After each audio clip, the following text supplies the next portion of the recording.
Il a joué avec son cœur, mais a mis sa propre vie en jeu. Épouser la fille du millionnaire semblait n'être qu'un jeu, jusqu'à ce que le beau-père découvre tout et prépare en silence la vengeance qui allait changer ce destin à jamais. Le matin se leva comme tous les autres à Paris, avec le bruit des voitures sur l'avenue des Champs-Élysées, montant le long des fenêtres des immeubles aux façades de verre. Mais pour Hélène Beaumont, ce n'était pas un jour ordinaire. C'était le jour de son mariage. Cela aurait dû être le plus beau jour de sa vie, mais tandis qu'elle observait la robe blanche suspendue à la porte du dressing, elle ne ressentait qu'un vide étrange dans sa poitrine, comme si quelque chose d'important manquait et qu'elle ne parvenait pas à identifier quoi. Le tissu fin se balançait légèrement avec la brise qui entrait par la fenêtre entr'ouverte, et Hélène se demandait s'il était normal de ressentir autant d'incertitude alors qu'elle aurait dû éprouver de la joie. Hélène avait 28 ans, des cheveux bruns qui tombaient en vagues douces sur ses épaules, des yeux sombres qui portaient une profondeur silencieuse et un sourire qui, ces derniers mois, était devenu de plus en plus rare. Fille unique de Maurice Beaumont, un entrepreneur qui avait autrefois possédé l'une des plus grandes entreprises de construction de Paris, elle avait grandi entourée de luxe, de fêtes et d'attentes. Son enfance avait été remplie d'écoles privées, de voyages internationaux et de vêtements de marque, mais aussi d'une solitude qu'aucun jouet coûteux ne pouvait combler. Maurice avait toujours été un homme distant, obsédé par le travail, les chiffres, les contrats. Il rentrait tard le soir, partait tôt le matin, et quand il était physiquement présent, son esprit vagabondait entre les feuilles de calcul et les futures réunions. La mère d'Hélène, Cécile, était décédée quand elle n'avait que 12 ans. Un problème cardiaque que personne n'attendait, qui était arrivé soudainement, et avait emporté la seule personne qui voyait vraiment Hélène comme plus qu'une extension des plans familiaux. Cécile avait été professeure de littérature avant de se marier, une femme délicate qui aimait la poésie et la musique classique. Elle lisait pour Hélène tous les soirs, lui racontait des histoires inventées, lui posait des questions sur ce que sa fille ressentait, sur ses rêves. Quand elle est partie, la maison est devenue silencieuse. Maurice s'est plongé encore plus dans le travail, comme si la douleur pouvait être enterrée sous des contrats et des négociations. Hélène a été laissée aux soins d'employés de maisons gentilles, mais distantes, grandissant dans un immense appartement qui semblait de plus en plus vide. Ces dernières années, cependant, tout avait changé. L'entreprise de Maurice a commencé à sombrer. Projets annulés, dettes accumulées, associés qui ont disparu comme des rats quittant un navire en feu. Le marché immobilier avait traversé des crises successives, et Maurice, qui avait toujours trop fait confiance à son intuition, avait fait des investissements risqués qui n'avaient pas abouti. Il avait contracté des prêts qu'il ne pouvait pas rembourser, perdu des contrats importants, vu sa réputation se ternir. L'homme qui avait toujours semblé invincible marchait maintenant dans la maison, les épaules courbées, le regard perdu, les mains tremblantes, en signant des papiers qui ne pouvaient plus sauver l'empire qu'il avait construit. Hélène l'observait avec un mélange de pitié et de frustration. Elle avait offert son aide à plusieurs reprises. Après tout, elle était diplômée en administration de HEC Paris, mais Maurice refusait toujours avec un sourire fatigué, disant qu'elle n'avait pas besoin de s'inquiéter des affaires d'hommes. Et c'est dans ce moment de désespoir qu'il a regardé Hélène non pas comme sa fille, mais comme une solution. Elle a remarqué le changement dans son regard. Soudain, Maurice a commencé à l'emmener à des événements sociaux qu'il considérait auparavant comme ennuyeux. Il la présentait à des entrepreneurs, des investisseurs, des hommes d'affaires, toujours avec un sourire forcé, toujours en soulignant ses qualités comme s'il vendait un produit. Hélène se sentait mal à l'aise, mais elle ne comprenait pas complètement ce qui se passait jusqu'à ce qu'Édouard Moreau-Lefebvre apparaisse. Le fiancé s'appelait Édouard Moreau-Lefebvre. 32 ans, des cheveux blonds soigneusement peignés en arrière, des yeux bleus qui brillaient d'une confiance irritante, un sourire calculé. Héritier de l'une des plus grandes corporations du pays, Moreau-Lefebvre Holdings, qui opérait dans divers secteurs, de l'exploitation minière à la technologie. L'entreprise de la famille Moreau-Lefebvre était un monstre corporatif, avec des tentacules dans divers domaines de l'économie française, connu autant pour son succès financier que pour ses méthodes de négociation agressives. Édouard était apparu dans la vie d'Hélène il y a un peu plus d'1 an, lors d'un événement caritatif au musée d'Orsay. La nuit était froide, et Hélène portait une simple robe bleu marine, sans bijoux voyants. Elle était là plus par obligation que par envie, accompagnant son père qui essayait de maintenir les apparences sociales, même avec l'entreprise qui s'effondrait. Édouard l'avait abordée près de la table des canapés, une coupe de champagne à la main et un sourire qui semblait répété. Il avait été charmant, attentionné, intéressé. Il lui avait posé des questions sur elle, sur ce qu'elle aimait faire, sur ses centres d'intérêt. Hélène, fatiguée de la solitude et de la pression de son père, s'était permis de croire que peut-être enfin quelqu'un la voyait vraiment. Dans les mois qui ont suivi, Édouard a apporté des fleurs, écrit des messages affectueux, fait des déclarations qui semblaient sincères. Il l'emmenait dîner dans des restaurants sophistiqués, faire des tours en hélicoptère au-dessus de la ville, passer des week-ends dans des complexes hôteliers exclusifs. Tout était très beau, très parfait, peut-être trop parfait. La demande en mariage a eu lieu un soir d'hiver dans un restaurant sophistiqué de Saint-Germain-des-Prés. L'endroit était discret mais luxueux, avec un éclairage tamisé et une musique douce en fond sonore. Édouard s'est agenouillé devant elle au milieu du dîner, avec une bague en diamant qui valait plus que ce que beaucoup de gens gagneraient en des années de travail.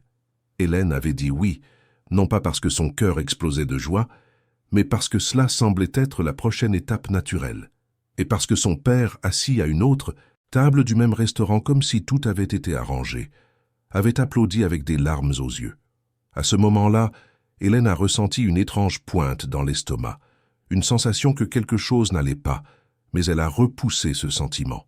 C'était peut-être juste de la nervosité, pensa-t-elle. C'était peut-être normal d'avoir peur face à une décision aussi importante. Ce n'est que plus tard, dans les mois qui ont suivi, qu'Hélène a commencé à remarquer les fissures. Édouard était toujours trop occupé pour des conversations profondes. Il ne lui demandait jamais quels étaient ses rêves, ce qu'elle voulait vraiment de la vie. Les conversations tournaient toujours autour des affaires, des fusions, des contrats. Quand Hélène essayait de parler de ses sentiments, de ses insécurités, Édouard changeait de sujet ou disait qu'elle était trop sensible. Il ne montrait jamais de vulnérabilité, ne partageait jamais ses propres doutes. C'était comme s'il portait un masque permanent. Et Hélène a commencé à se demander s'il y avait une personne réelle derrière cette façade polie. Et puis, les réunions ont commencé.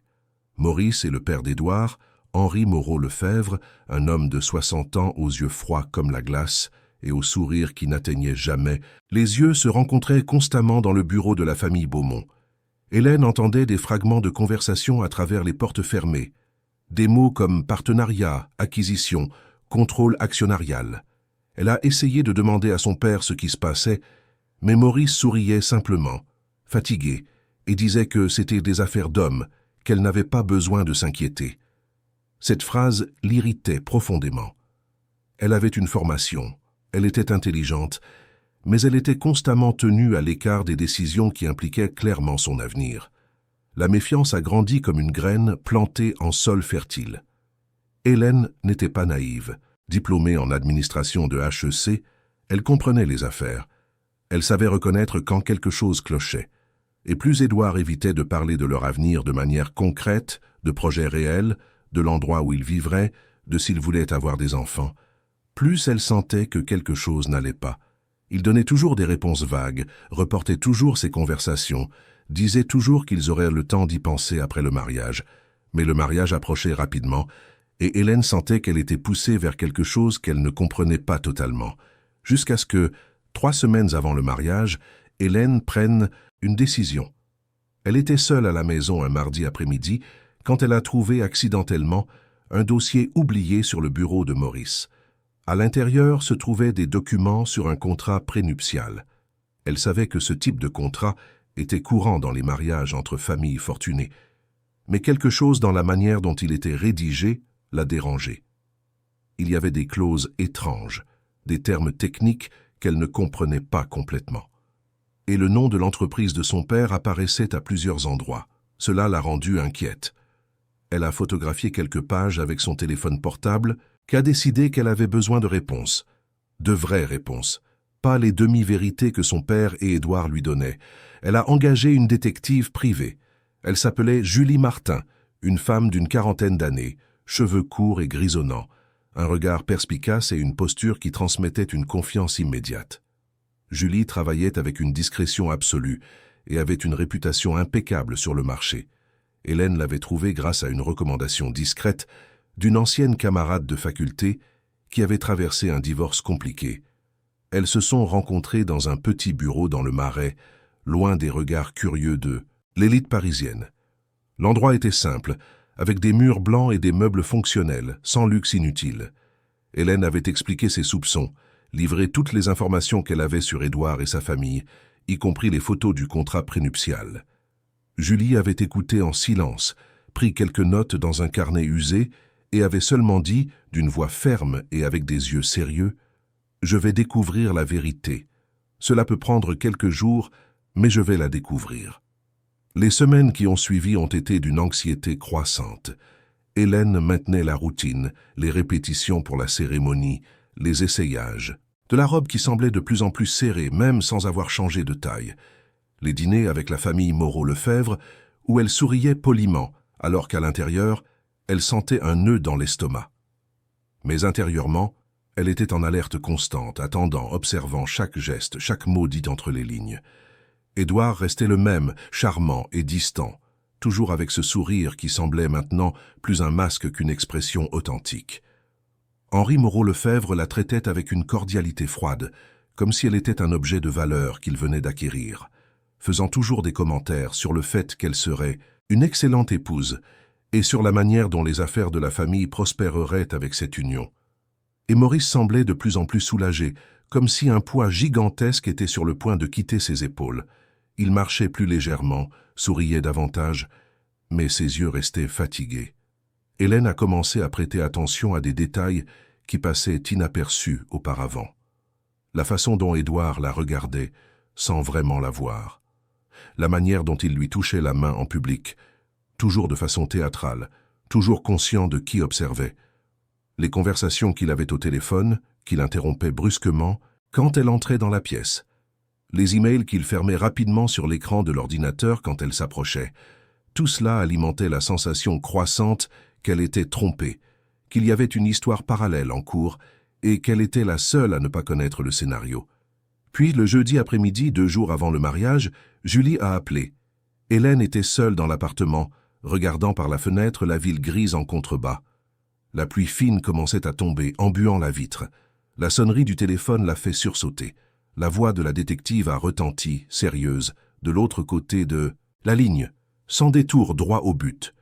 Nous devons parler en personne. Aujourd'hui, maintenant, c'est urgent. Hélène a senti son cœur s'accélérer. Elle a accepté, a pris une veste et est sortie sans dire à personne où elle allait. Elles se sont retrouvées dans un café discret du 16e arrondissement. Un petit endroit avec peu de tables, fréquenté davantage par les habitants du quartier que par les touristes ou l'élite. Julie est arrivée avec un dossier marron sous le bras et un regard qui disait tout avant même qu'elle n'ouvre la bouche. Il y avait une gravité dans ses mouvements, une urgence contenue. Elles se sont assises à une table dans un coin loin des autres personnes. Julie a fait glisser le dossier sur la table en bois usé et a dit d'une voix basse mais ferme « Vous aviez raison de vous méfier. Tout ce que vous imaginiez est correct. Et c'est pire que ce que vous pensiez. » Hélène sentit sa bouche s'assécher, ses mains tremblaient légèrement tandis qu'elle ouvrait le dossier. À l'intérieur se trouvaient des documents, des photos imprimées, des transcriptions de conversations. Julie expliqua d'une voix basse et contrôlée, comme si elle présentait des preuves dans un tribunal. Édouard ne l'aimait pas. Il ne l'avait jamais aimé. Tout n'était qu'un pari entre lui et un groupe d'amis de l'élite entrepreneuriale parisienne. Le défi était simple, cruel et inhumain. Conquérir une femme d'une famille traditionnelle en difficulté financière, se marier, prendre le contrôle de son entreprise et exhiber la victoire comme un trophée. Il y avait même un prix en jeu, une somme d'argent absurde qui serait partagée entre les participants une fois la mission accomplie. Hélène sentit le monde tourner autour d'elle. Les mots de Julie semblaient venir de très loin, étouffés, comme si elle était sous l'eau. Julie continua implacable. Le contrat prénuptial que votre père et le père d'Édouard préparaient était un piège juridique sophistiqué. Il était rédigé de manière à transférer le contrôle actionnarial de l'entreprise Beaumont à Édouard dès que le mariage serait consommé. En quelques mois, peut-être un an, Maurice perdrait tout ce qui restait de l'empire familial, et Édouard en deviendrait le propriétaire absolu. L'entreprise serait intégrée à Moreau-Lefebvre Holdings, et le nom Beaumont disparaîtrait du marché. Maurice ne comprenait probablement même pas complètement ce qu'il signait, aveuglé par le désespoir et la promesse d'un sauvetage financier qui ne viendrait jamais. Mais ce n'était pas tout. Julie avait découvert autre chose, quelque chose qui pourrait complètement changer la donne. Édouard avait un frère aîné, Gabriel Moreau-Lefebvre. Il avait été expulsé de la famille des années auparavant pour avoir refusé de participer aux jeux de pouvoir et de manipulation qu'Henri Moreau-Lefebvre considérait comme essentiels au succès. Gabriel avait publiquement désapprouvé les pratiques de l'entreprise, dénoncé des schémas de corruption interne, exposé des contrats frauduleux et avait été déshérité pour cela. Henri ne tolérait pas la dissidence, encore moins venant de sa propre famille. Depuis lors, Gabriel vivait à l'écart, travaillant comme consultant en entreprise de manière indépendante. Peu de gens le savaient, mais il était l'associé occulte d'une entreprise qui se développait rapidement sur le marché, une rivale directe de Moreau-Lefebvre Holdings, axée sur des pratiques éthiques et transparentes. Hélène écouta tout en silence. Quand Julie eut terminé, elle ferma lentement le dossier, respira profondément en essayant de contrôler la colère qui montait en elle comme une vague sur le point de déferler, et dit d'une voix plus ferme qu'elle ne l'attendait, « J'ai besoin de plus de preuves, des preuves concrètes, quelque chose que je puisse utiliser, quelque chose qui ne laisse aucune place au doute. » Julie sourit légèrement, comme si elle s'attendait exactement à cette réaction. « Je les ai déjà. J'ai réussi à enregistrer une conversation entre Édouard et son témoin, Rodrigue Tavernier. Ils étaient dans un bar du Marais il y a 3 nuits, pensant que personne ne les écoutait. Édouard avoue tout, le pari, le plan, le contrôle de l'entreprise. Il rit même en racontant les détails. Tout est là. » Julie fit glisser une petite clé USB sur la table, un objet si petit mais qui portait toute la vérité. Hélène prit l'objet avec des mains tremblantes et le rangea dans son sac, sentant son poids bien au-delà du physique. Cette nuit-là, seule dans l'appartement pendant que Maurice était à une autre réunion avec des avocats, Hélène connecta la clé USB à l'ordinateur et écouta l'enregistrement. La voix d'Édouard était claire, arrogante, amusée. Il riait en racontant comment il avait gagné sa confiance, combien il avait été facile de la faire tomber amoureuse, comment son père était facile à manipuler, si désespéré qu'il accepterait n'importe quoi. Comment en quelques mois il serait propriétaire de tout ce qui restait de l'entreprise Beaumont. Le témoin, lui, demandait s'il ne ressentait rien pour elle, s'il n'y avait pas au moins un peu de culpabilité. Édouard répondait avec une froideur qui coupait comme une lame. Elle est belle, bien éduquée, bien élevée, mais c'est tout. C'est un moyen pour parvenir à une fin. Quand tout sera à mon nom, on se sépare et c'est réglé. Elle aura une pension généreuse pour ne pas trop se plaindre, et je garderai ce qui compte vraiment. Le pouvoir, le contrôle, la victoire. Hélène coupa le son. Elle sentit les larmes lui brûler les yeux, mais ne les laissa pas couler. Pas encore. Elle ne lui donnerait pas la satisfaction de la briser. Elle regarda la robe de mariée suspendue dans le dressing, cette robe blanche qui devait représenter la pureté et les nouveaux départs, et prit une décision qui allait tout changer. Elle n'annulerait pas le mariage. Elle ne leur donnerait pas la satisfaction de l'avoir brisé, humilié, fuyant comme une mariée abandonnée. Elle irait jusqu'à l'autel. Elle sourirait. Elle dirait oui. Et ensuite, de l'intérieur, avec calme et stratégie, elle démantèlerait chaque pièce de ce jeu sale. Pièce par pièce. Elle ne serait pas la victime de cette histoire. Elle en serait l'auteur de la fin. Le lendemain matin, Hélène se réveilla avec une clarté d'esprit qu'elle n'avait pas ressentie depuis des mois. La douleur de la trahison pulsait encore dans sa poitrine, mais il y avait quelque chose de plus fort maintenant. Une détermination froide, calculée. Elle ne serait plus une pièce sur l'échiquier de personne. Elle serait la joueuse. Elle prit une longue douche, s'habilla avec soin, choisissant un ensemble sobre mais élégant, et sortit de la maison avant que Maurice ne se réveille. Elle avait un plan, et elle devait agir vite. Hélène chercha un avocat. Pas n'importe quel avocat, mais quelqu'un de confiance absolue. Il s'appelait Maître Fernand Rousseau, un homme de 50 ans, cheveux grisonnants peignés en arrière, lunettes à monture discrète et une réputation impeccable sur le marché. Spécialiste en droit des sociétés et des contrats, connu pour sa discrétion et son efficacité chirurgicale dans les cas complexes. Hélène l'avait connu des années auparavant, quand il travaillait pour l'entreprise de son père à une époque meilleure. Elle se souvenait de le voir dans les couloirs du bureau, toujours sérieux, toujours concentré, mais avec un regard gentil quand il la croisait. Ins Hay avait été l'un des rares à lui demander comment elle allait à la mort de Cécile, pas seulement à son père, mais directement à elle, comme si ses émotions comptaient. Hélène organisa une réunion urgente et emporta avec elle l'enregistrement et tous les documents que Julie lui avait remis. Le cabinet de Maître Rousseau se trouvait dans un immeuble de bureaux discret à La Défense, loin du luxe ostentatoire des grands cabinets d'affaires. La salle d'attente était simple, avec des magazines rangés sur une table basse et une secrétaire efficace qui l'accueillit avec un sourire professionnel. Quelques minutes plus tard, elle fut conduite au bureau principal. Maître Rousseau se leva pour la saluer et Hélène remarqua l'inquiétude sincère dans ses yeux quand il vit son expression. « Asseyez-vous, Hélène. Que s'est-il passé ?» demanda-t-il en lui indiquant un fauteuil confortable en face de son bureau. Hélène respira profondément et commença à tout raconter. Des premiers soupçons à l'enquête de Julie, en passant par l'enregistrement dévastateur et les documents du contrat prénuptial. Elle parla de manière claire, objective, gardant la voix ferme même quand elle avait envie de crier ou de pleurer. Maître Rousseau écouta tout avec une attention absolue, prenant des notes occasionnelles sur un bloc. Quand elle eut fini, elle fit glisser la clé USB et le dossier de documents sur la table. Maître Rousseau connecta la clé USB et écouta l'enregistrement avec des écouteurs, son expression devenant de plus en plus sérieuse. Ensuite, il analysa le contrat prénuptial ligne par ligne, faisant des annotations avec un stylo rouge sur plusieurs passages. Le silence dans le bureau était lourd, rompu seulement par le bruit occasionnel des pages tournées.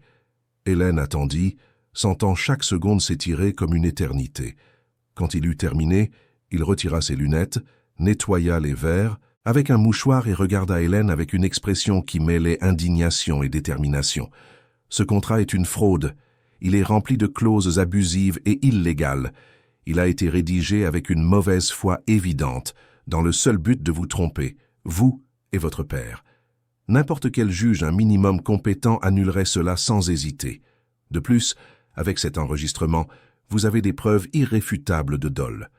Nous pouvons non seulement annuler le contrat, mais aussi bloquer toute tentative de transfert de parts sociales et même poursuivre Édouard et son père pour tentative de fraude, escroquerie et préjudice moral.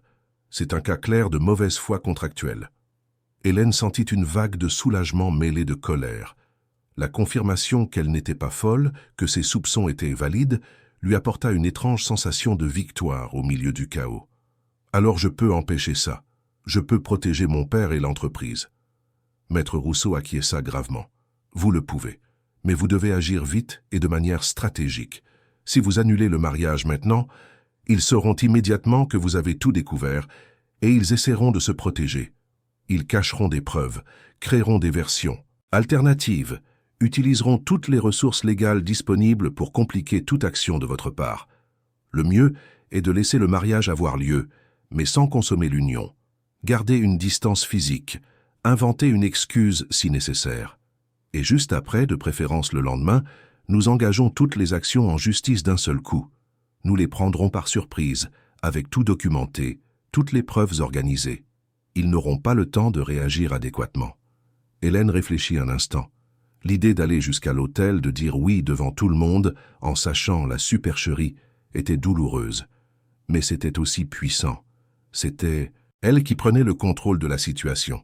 « S'il faut aller jusqu'à l'hôtel pour protéger mon père et détruire leur plan, j'irai. » Maître Rousseau sourit pour la première fois depuis le début de la conversation. « Vous êtes plus forte que vous ne l'imaginez, Hélène, et je serai à vos côtés à chaque étape. Je vais préparer toute la documentation dès aujourd'hui. Demain, le jour du mariage, vous agirez normalement. Samedi, juste après la cérémonie, vous garderez vos distances. Si nécessaire, restez dans des chambres séparées. Utilisez n'importe quelle excuse. Dimanche matin, nous lançons tout en justice. Demande d'annulation du mariage pour dol, blocage de tout transfert de parts sociales, procès pour dommages moraux et matériels. Nous allons tout exposer. » Hélène accepta. Elle sortit du cabinet avec un plan clair en tête, mais il y avait une pièce qui ne s'emboîtait pas encore. Gabriel Moreau-Lefebvre, le frère banni. Julie avait dit qu'il était différent, qu'il avait refusé de participer aux mêmes pratiques qui avaient détruit tant de vies. Hélène devait le rencontrer. Elle devait comprendre s'il pouvait être un allié ou s'il ne serait qu'une déception de plus, une autre personne de la famille Moreau-Lefebvre qui ne méritait pas sa confiance. C'est Julie qui obtint le contact. Gabriel travaillait dans un bureau modeste dans le 11e arrondissement, loin du luxe ostentatoire de la famille. Son entreprise s'appelait Éthique d'entreprise Conseil, un nom qui en disait déjà long sur ses valeurs. Hélène appela d'une cabine téléphonique, ne voulant pas risquer que quelqu'un trace l'appel depuis son portable. Elle dit simplement qu'elle avait besoin d'une consultation d'entreprise urgente, qu'elle avait entendu du bien de son travail. Gabriel accepta, fixant un rendez-vous pour l'après-midi même. Le bureau se trouvait au 2e étage d'un immeuble ancien mais bien entretenu, avec des murs en briques apparentes et des plantes aux fenêtres. Quand Hélène entra, elle trouva une réception simple mais accueillante. Une jeune femme aux cheveux bouclés, attachée en chignon, l'accueillit avec un sourire sincère et la conduisit à une petite salle de réunion. Et puis Gabriel entra. Hélène sentit son souffle se couper une seconde. Il était complètement différent d'Édouard. Là où Édouard était poli et théâtral, Gabriel avait une aisance désarmante. Des cheveux bruns légèrement décoiffés. Des yeux qui portaient une intensité tranquille. Une barbe de quelques jours qui lui donnait un air décontracté mais pas négligé. Il portait un gant et une chemise avec les manches retroussées. Pas de costume cher ni de montre de luxe. Et quand il sourit, ce fut un sourire qui atteignit ses yeux, sincères et chaleureux. « Hélène Beaumont, c'est bien ça ?»« Enchanté. Je suis Gabriel. Asseyez-vous, je vous en prie. » Il indiqua une chaise et s'assit de l'autre côté de la table, avec un dossier et un ordinateur portable simple. « En quoi puis-je vous aider ?» Hélène avait répété mentalement ce qu'elle dirait, mais devant lui les mots préparés semblaient inadéquats. Elle décida de risquer la vérité. Ou du « moins une partie ». J'ai besoin d'aide pour une situation d'entreprise délicate. Elle implique des contrats frauduleux et une tentative d'appropriation indue d'une entreprise familiale. Et elle implique aussi votre famille. C'est pour ça que je suis ici. Gabriel cessa de taper sur son ordinateur et la regarda avec une attention renouvelée. Son expression devint sérieuse, mais pas défensive. Ma famille. Moreau-Lefebvre Holdings. Oui, votre frère, Édouard, est sur le point de m'épouser. Demain, en fait. Et j'ai découvert que tout n'est qu'une fraude pour prendre l'entreprise de mon père. Hélène observa attentivement sa réaction. Gabriel ferma lentement son ordinateur, s'adossa à sa chaise et soupira profondément. Il semblait porter un poids invisible sur ses épaules. Alors, il a finalement fait ce que je craignais qu'il fasse. Il regarda Hélène avec un mélange de tristesse et de colère contenue. « Je suis désolé. Je suis vraiment désolé que vous soyez devenue la cible des jeux de ma famille. Je me suis éloigné d'eux précisément parce que je ne pouvais plus tolérer ce genre de choses. Mon père et mon frère ne voient pas des personnes, ils ne voient que des pièces dans un jeu de pouvoir. »« Saviez-vous qu'Édouard préparait quelque chose comme ça ?» demanda Hélène, toujours prudente. « Je ne connaissais pas les détails spécifiques, mais je connais leur méthode. J'ai déjà vu des situations similaires se produire. Des entreprises avalées, des familles détruites. Et quand j'ai essayé de dénoncer, quand j'ai voulu exposer les pratiques illégales, j'ai été expulsé, déshérité. Mon père a dit que j'étais faible, que je n'avais pas ce qu'il fallait pour survivre dans le monde des affaires. » Gabriel passa la main dans ses cheveux, un geste qui révélait une frustration ancienne. « Mais je ne considère pas cela comme une faiblesse. Je considère cela comme de l'intégrité. Et si vous êtes ici, j'imagine que vous avez découvert la vérité et que vous voulez faire quelque chose. Je l'ai découverte. J'ai des preuves. J'ai un avocat qui prépare des actions en justice. Mais j'ai besoin de plus d'informations. J'ai besoin de comprendre comment Moreau-Lefebvre Holdings opère, quels sont leurs points faibles, comment je peux me protéger et protéger mon père. » Hélène se pencha en avant, sa voix ferme. « Et j'ai aussi besoin de savoir si je peux vous faire confiance. Parce que jusqu'à présent, chaque homme de votre famille s'est révélé être un manipulateur. » Gabriel la regarda dans les yeux pendant un long moment. Il y avait une honnêteté brute dans ce regard qu'Hélène n'avait jamais vu chez Édouard. Je comprends votre méfiance, et je ne vais pas essayer de vous convaincre avec de belles paroles, mais je peux vous montrer qui je suis par mes actions. Je peux vous donner accès à des documents que j'ai sur les opérations illégales de l'entreprise. Je peux vous mettre en contact avec d'autres personnes qui ont été lésées et qui seraient prêtes à témoigner. Je peux vous aider à construire un dossier solide non seulement contre Édouard, mais contre toute la structure corrompue que mon père a créée. Il ouvrit un tiroir et en sortit un dossier. Je garde ça depuis des années, en attendant le bon moment pour l'utiliser. Peut-être que ce moment est venu. Hélène prit le dossier et commença à le feuilleter. À l'intérieur se trouvaient des documents détaillés sur des schémas de corruption, des contrats frauduleux, des entreprises qui avaient été délibérément détruites par Moreau-Lefebvre Holdings. Il y avait même des noms d'autres victimes, des personnes qui pourraient servir de témoins. C'était un arsenal d'informations qui pourrait non seulement sauver l'entreprise de Maurice, mais aussi causer de sérieux dommages à la réputation et aux opérations de la famille Moreau-Lefebvre. « Pourquoi faites-vous ça ?» demanda Hélène, encore en train de tout assimiler. « Pourquoi m'aidez-vous » ? « Parce que j'ai vu trop de gens être détruits par eux, et parce que je crois qu'il est temps que quelqu'un les affronte vraiment. » Gabriel se leva et alla à la fenêtre, regardant la rue en contrebas. « De plus, je dois admettre quelque chose. Ce n'est pas seulement de l'altruisme. Si vous parvenez à exposer leurs pratiques, cela affaiblira l'entreprise. Et cela pourrait ouvrir la voie à des entreprises éthiques comme la mienne pour avoir plus de chances de se développer. Mais je vous promets d'être transparent avec vous. Pas de jeu, pas de manipulation. Vous méritez l'honnêteté. » Hélène se leva également. Il y avait quelque chose chez Gabriel qui était différent, une authenticité qu'elle n'avait pas trouvée depuis longtemps. Et elle avait besoin d'alliés. « Alors travaillons ensemble, mais à une condition, une transparence totale. Si à un moment, donnez, je sens que vous me trompez, je m'en vais et vous devenez aussi un ennemi. » Gabriel lui tendit la main. « D'accord. Transparence totale.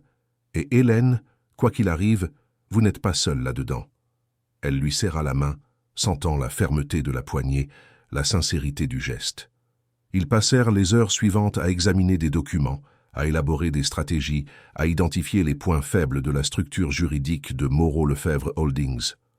Gabriel expliqua des détails sur le fonctionnement de l'entreprise, quels étaient les schémas les plus courants, où se trouvaient les vulnérabilités. Hélène partagea les informations que Julie avait obtenues et les analyses de Maître Rousseau. Ensemble, ils construisirent un plan d'attaque complet.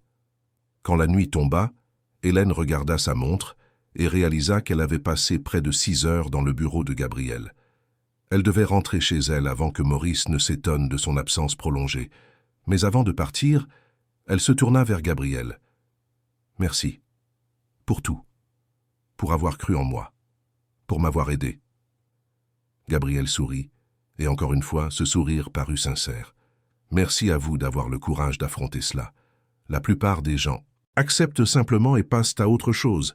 Vous choisissez de vous battre. C'est admirable. » Hélène quitta le bureau avec une étrange sensation dans la poitrine.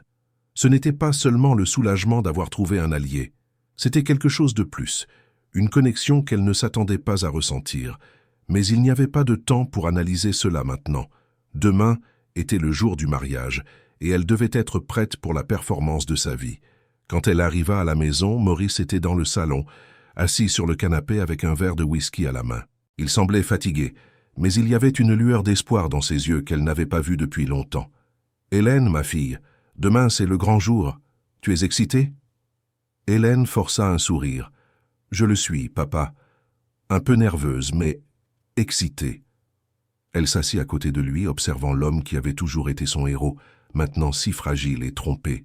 « Papa, je peux te poser une question ? Pourquoi as-tu accepté le mariage si vite ? Pourquoi n'as-tu pas discuté avec moi des implications pour l'entreprise ?» Maurice regarda le verre dans ses mains, comme s'il cherchait les mots justes dans le liquide ambré. « Je voulais te protéger, Hélène. L'entreprise coule. J'ai fait de mauvais choix, mal investi, fait confiance aux mauvaises personnes. Et je ne voulais pas que tu portes ce fardeau. Quand la famille Moreau-Lefebvre a offert le partenariat, cela semblait la seule issue. Édouard est un homme bien, d'une famille puissante. J'ai pensé que tu serais heureuse et que l'entreprise serait sauvée. 2 bonnes choses en même temps. Hélène sentit sa gorge se serrer. Son père essayait de la protéger, mais il avait fini par la livrer comme monnaie d'échange. Et le pire, c'est qu'il ne s'en rendait même pas compte. « Papa, et si je te disais qu'il y a peut-être une autre façon de résoudre ça, une autre façon qui n'implique pas le mariage ?» Maurice la regarda, confus. « Quelle autre façon, ma fille? J'ai tout essayé. Les banques ne me prêtent plus d'argent. Les investisseurs ne me font plus confiance. Moreau-Lefebvre Holdings est le seul espoir. » Hélène prit la main de son père, sentant la peau rugueuse et les veines saillantes.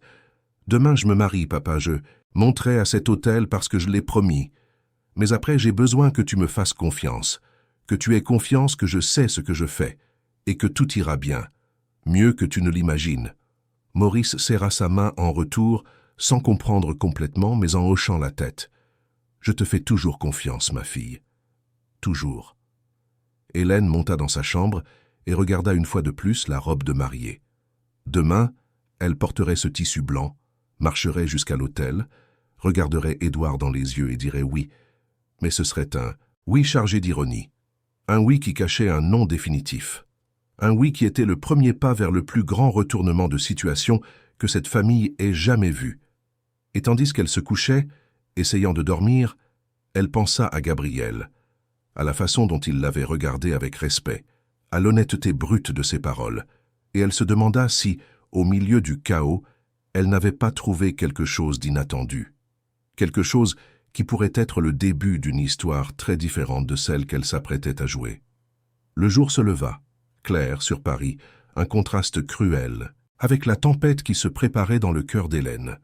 Elle se réveilla tôt avant le réveil, l'estomac noué et les mains moites. C'était le jour J, le jour où elle monterait à l'hôtel, dirait oui et commencerait à démanteler la farce qu'on avait construite autour d'elle. L'appartement était déjà en effervescence.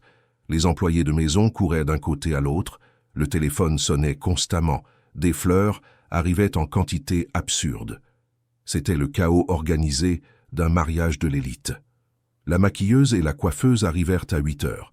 Hélène s'assit devant le miroir de sa chambre et les laissa travailler sur elle comme si elle était une poupée. Elle parlait avec animation de sa beauté, de la perfection de la journée, de la chance qu'avait Édouard. Hélène répondait par monosyllabes, souriant quand c'était nécessaire, mais son esprit était ailleurs.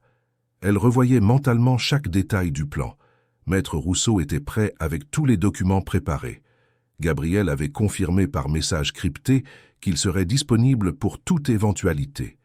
Julie était positionnée stratégiquement, prête à intervenir si quelque chose dérapait. Quand elles eurent terminé, Hélène regarda son reflet. Cheveux relevés en un chignon élégant, avec quelques mèches lâches encadrant son visage. Maquillage naturel mais sophistiqué, mettant en valeur ses yeux sombres. Elle ressemblait à une mariée parfaite. De l'extérieur, tout était impeccable. À l'intérieur, elle n'était que stratégie et détermination froide. La robe vint ensuite.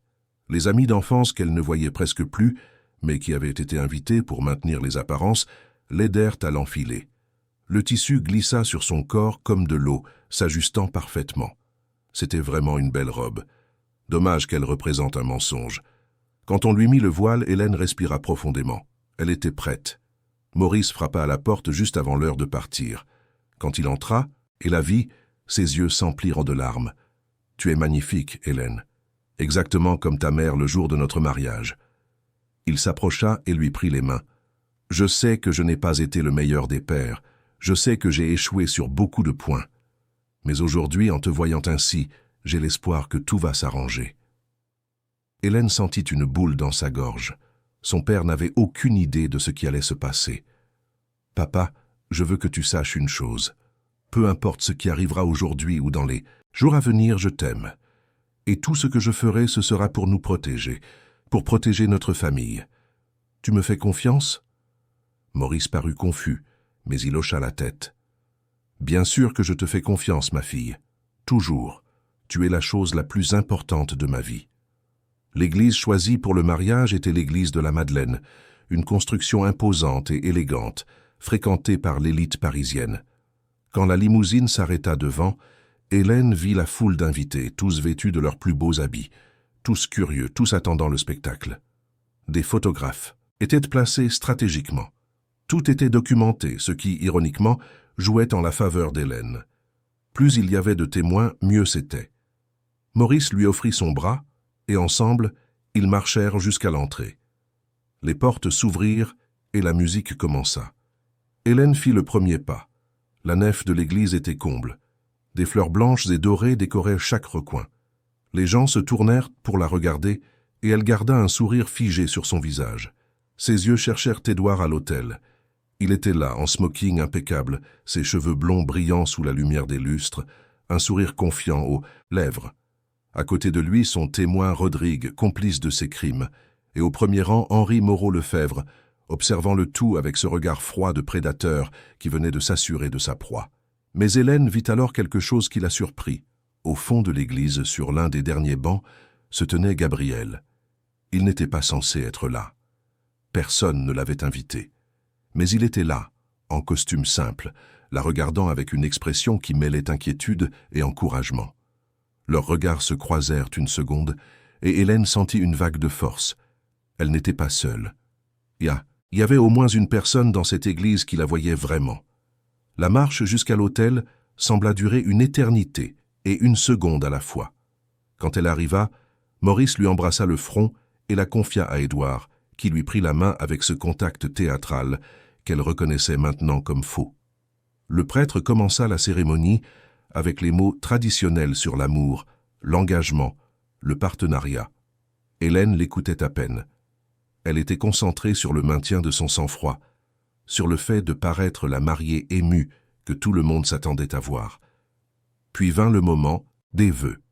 Le prêtre demanda à Édouard s'il acceptait Hélène comme épouse, pour l'aimer et la respecter en tout temps. Édouard répondit par un « oui » ferme, la regardant avec ses yeux bleus qu'elle avait autrefois trouvés beaux et qu'elle reconnaissait maintenant comme vides. Puis ce fut son tour. « Hélène Beaumont, acceptez-vous Édouard Moreau-Lefebvre comme votre époux, pour l'aimer et le respecter, dans la joie et dans la peine, dans la santé et dans la maladie, jusqu'à ce que la mort vous sépare ?» Hélène regarda Édouard. Elle regarda son père au premier rang, pleurant d'émotion. Elle regarda Henri Moreau-Lefebvre avec ce sourire de victoire. Et puis elle regarda Gabriel au fond de l'église, qui l'observait avec intensité. Elle respira profondément et dit, d'une voix claire, « Oui, je le veux. » L'église explosa en applaudissements. Édouard se pencha pour l'embrasser, mais Hélène tourna subtilement le visage, de sorte que le baiser n'atteignit que le coin de ses lèvres. Si quelqu'un le remarqua, personne ne commenta. Les gens étaient trop occupés à applaudir, à prendre des photos, à célébrer. Le prêtre les déclara mari et femme, et la musique triomphale commença à jouer. Édouard prit le bras d'Hélène, et ensemble ils redescendirent à la nef. Hélène garda le sourire, salua les invités, joua son rôle à la perfection. Mais à l'intérieur, elle comptait les secondes. La réception devait avoir lieu au Polo de Paris, un lieu traditionnel et sophistiqué. Quand ils arrivèrent, ce fut la continuation du spectacle. Champagne à flot, mais raffiné, musique live, discours émouvants. Henri Moreau-Lefebvre porta un long toast sur l'union des familles et la prospérité des affaires, et Hélène dut se retenir pour ne pas lui jeter son verre au visage. Maurice fit également un discours, la voix étranglée par l'émotion, parlant de son bonheur de voir sa fille si bien mariée, de sa confiance en Édouard pour prendre soin d'elle. Chaque mot était un coup de poignard dans le cœur d'Hélène, mais elle continua de sourire. Édouard était dans son élément, circulant parmi les invités, recevant les félicitations, riant fort, affichant cette confiance arrogante. Il restait à peine aux côtés d'Hélène, toujours trop occupé par des conversations d'affaires, et c'était parfait pour son plan. Moins il lui prêtait attention, mieux c'était. Ce fut pendant le dîner qu'Hélène réussit à avoir un moment seule. Elle s'excusa en disant qu'elle devait retoucher son maquillage et se rendit aux toilettes des dames. Là, elle s'enferma dans une cabine et prit son téléphone. Elle envoya un message rapide à Maître Rousseau. « C'est fait, je suis mariée. Vous pouvez tout préparer pour demain. » La réponse arriva quelques secondes plus tard. « Compris, tout est prêt pour l'action de lundi. Gardez une distance physique cette nuit, c'est crucial. » Quand Hélène sortit des toilettes, elle trouva Gabriel qui attendait discrètement dans le couloir. Il s'approcha lentement, respectant une distance appropriée, pour ne pas éveiller les soupçons. « Ça va ?» demanda-t-il à voix basse. Hélène regarda autour d'elle pour s'assurer que personne n'écoutait. « Je tiens le coup. Merci d'être venu. Je ne m'attendais pas à te voir ici. » Gabriel esquissa un demi-sourire. « Je n'allais pas te laisser affronter ça seul. Même de loin, je voulais que tu saches que tu as quelqu'un de ton côté. » Il hésita un instant. « Hélène, si tu as besoin de quoi que ce soit, n'importe quoi, il suffit de m'appeler. Je serai disponible. » Hélène sentit une vague de gratitude si intense qu'elle faillit la renverser. « Merci, Gabriel, vraiment. Merci pour tout. » Elle lui serra rapidement la main, un geste bref mais significatif, avant de retourner dans la salle. Édouard ne remarqua même pas son absence prolongée. La fête continua jusque tard dans la nuit. Il y eut la valse des mariés, la coupe du gâteau, le lancer du bouquet. Hélène exécuta chaque rituel mécaniquement, comme une actrice suivant un scénario. Quand enfin la fête commença à se terminer et que les invités se mirent à partir, Édouard s'approcha d'elle avec ce sourire de conquérant. « Prête à rentrer à la maison, mon épouse » murmura-t-il, et Hélène sentit son estomac se retourner à ce terme possessif. Elle força un sourire fatigué. « Édouard, je suis épuisée. La journée a été trop longue et trop émouvante. Est-ce qu'on ne pourrait pas simplement dormir ce soir? Commencer notre vie de mariés demain avec plus d'énergie ?» Édouard parut irrité une seconde, mais il retrouva rapidement son sang-froid. « Bien sûr, ma chérie, tu dois être vraiment fatiguée. Rentrons à la maison. » Il dit cela d'un ton qui se voulait compréhensif, mais Hélène perçut la tension dans sa mâchoire. Il n'était pas content de ce report. Ils se rendirent à l'appartement qu'Édouard avait préparé pour eux, un espace luxueux dans le 16e arrondissement. Dès qu'ils entrèrent, Hélène poursuivit son plan. « Édouard, je vais prendre un long bain et dormir dans la chambre d'amis ce soir, d'accord? J'ai un mal de tête terrible et je ne veux pas te déranger. » Édouard la regarda avec une expression qu'elle ne put déchiffrer complètement. Un mélange d'irritation et d'impatience. « D'accord, Hélène. Repose-toi. Nous avons tout le temps du monde. » Mais il y avait quelque chose dans sa façon de le dire qui sonnait comme une menace. Hélène s'enferma dans la chambre d'amis, s'adossa à la porte et laissa enfin les larmes couler. Elle avait réussi. Elle était montée à l'hôtel, avait dit oui, et maintenant, elle avait le temps d'exécuter la phase suivante du plan. Mais la tension commençait à peser. Elle retira soigneusement la robe, la rangea dans l'armoire, enfila un pyjama confortable et s'allongea sur le lit. Elle prit son téléphone et envoya un message à Gabriel. « J'ai survécu à la journée. Merci d'avoir été là. » La réponse fut rapide. « Tu as été incroyable. Repose-toi maintenant. Demain commence une nouvelle histoire. » Hélène dormit peu cette nuit-là. Chaque bruit dans la maison la mettait en alerte. Elle avait peur qu'Édouard essaie d'entrer dans la chambre, mais il ne le fit pas. Quand le soleil commença à se lever, elle était déjà réveillée, planifiant les prochaines étapes. Maître Rousseau lancerait les actions en justice lundi matin.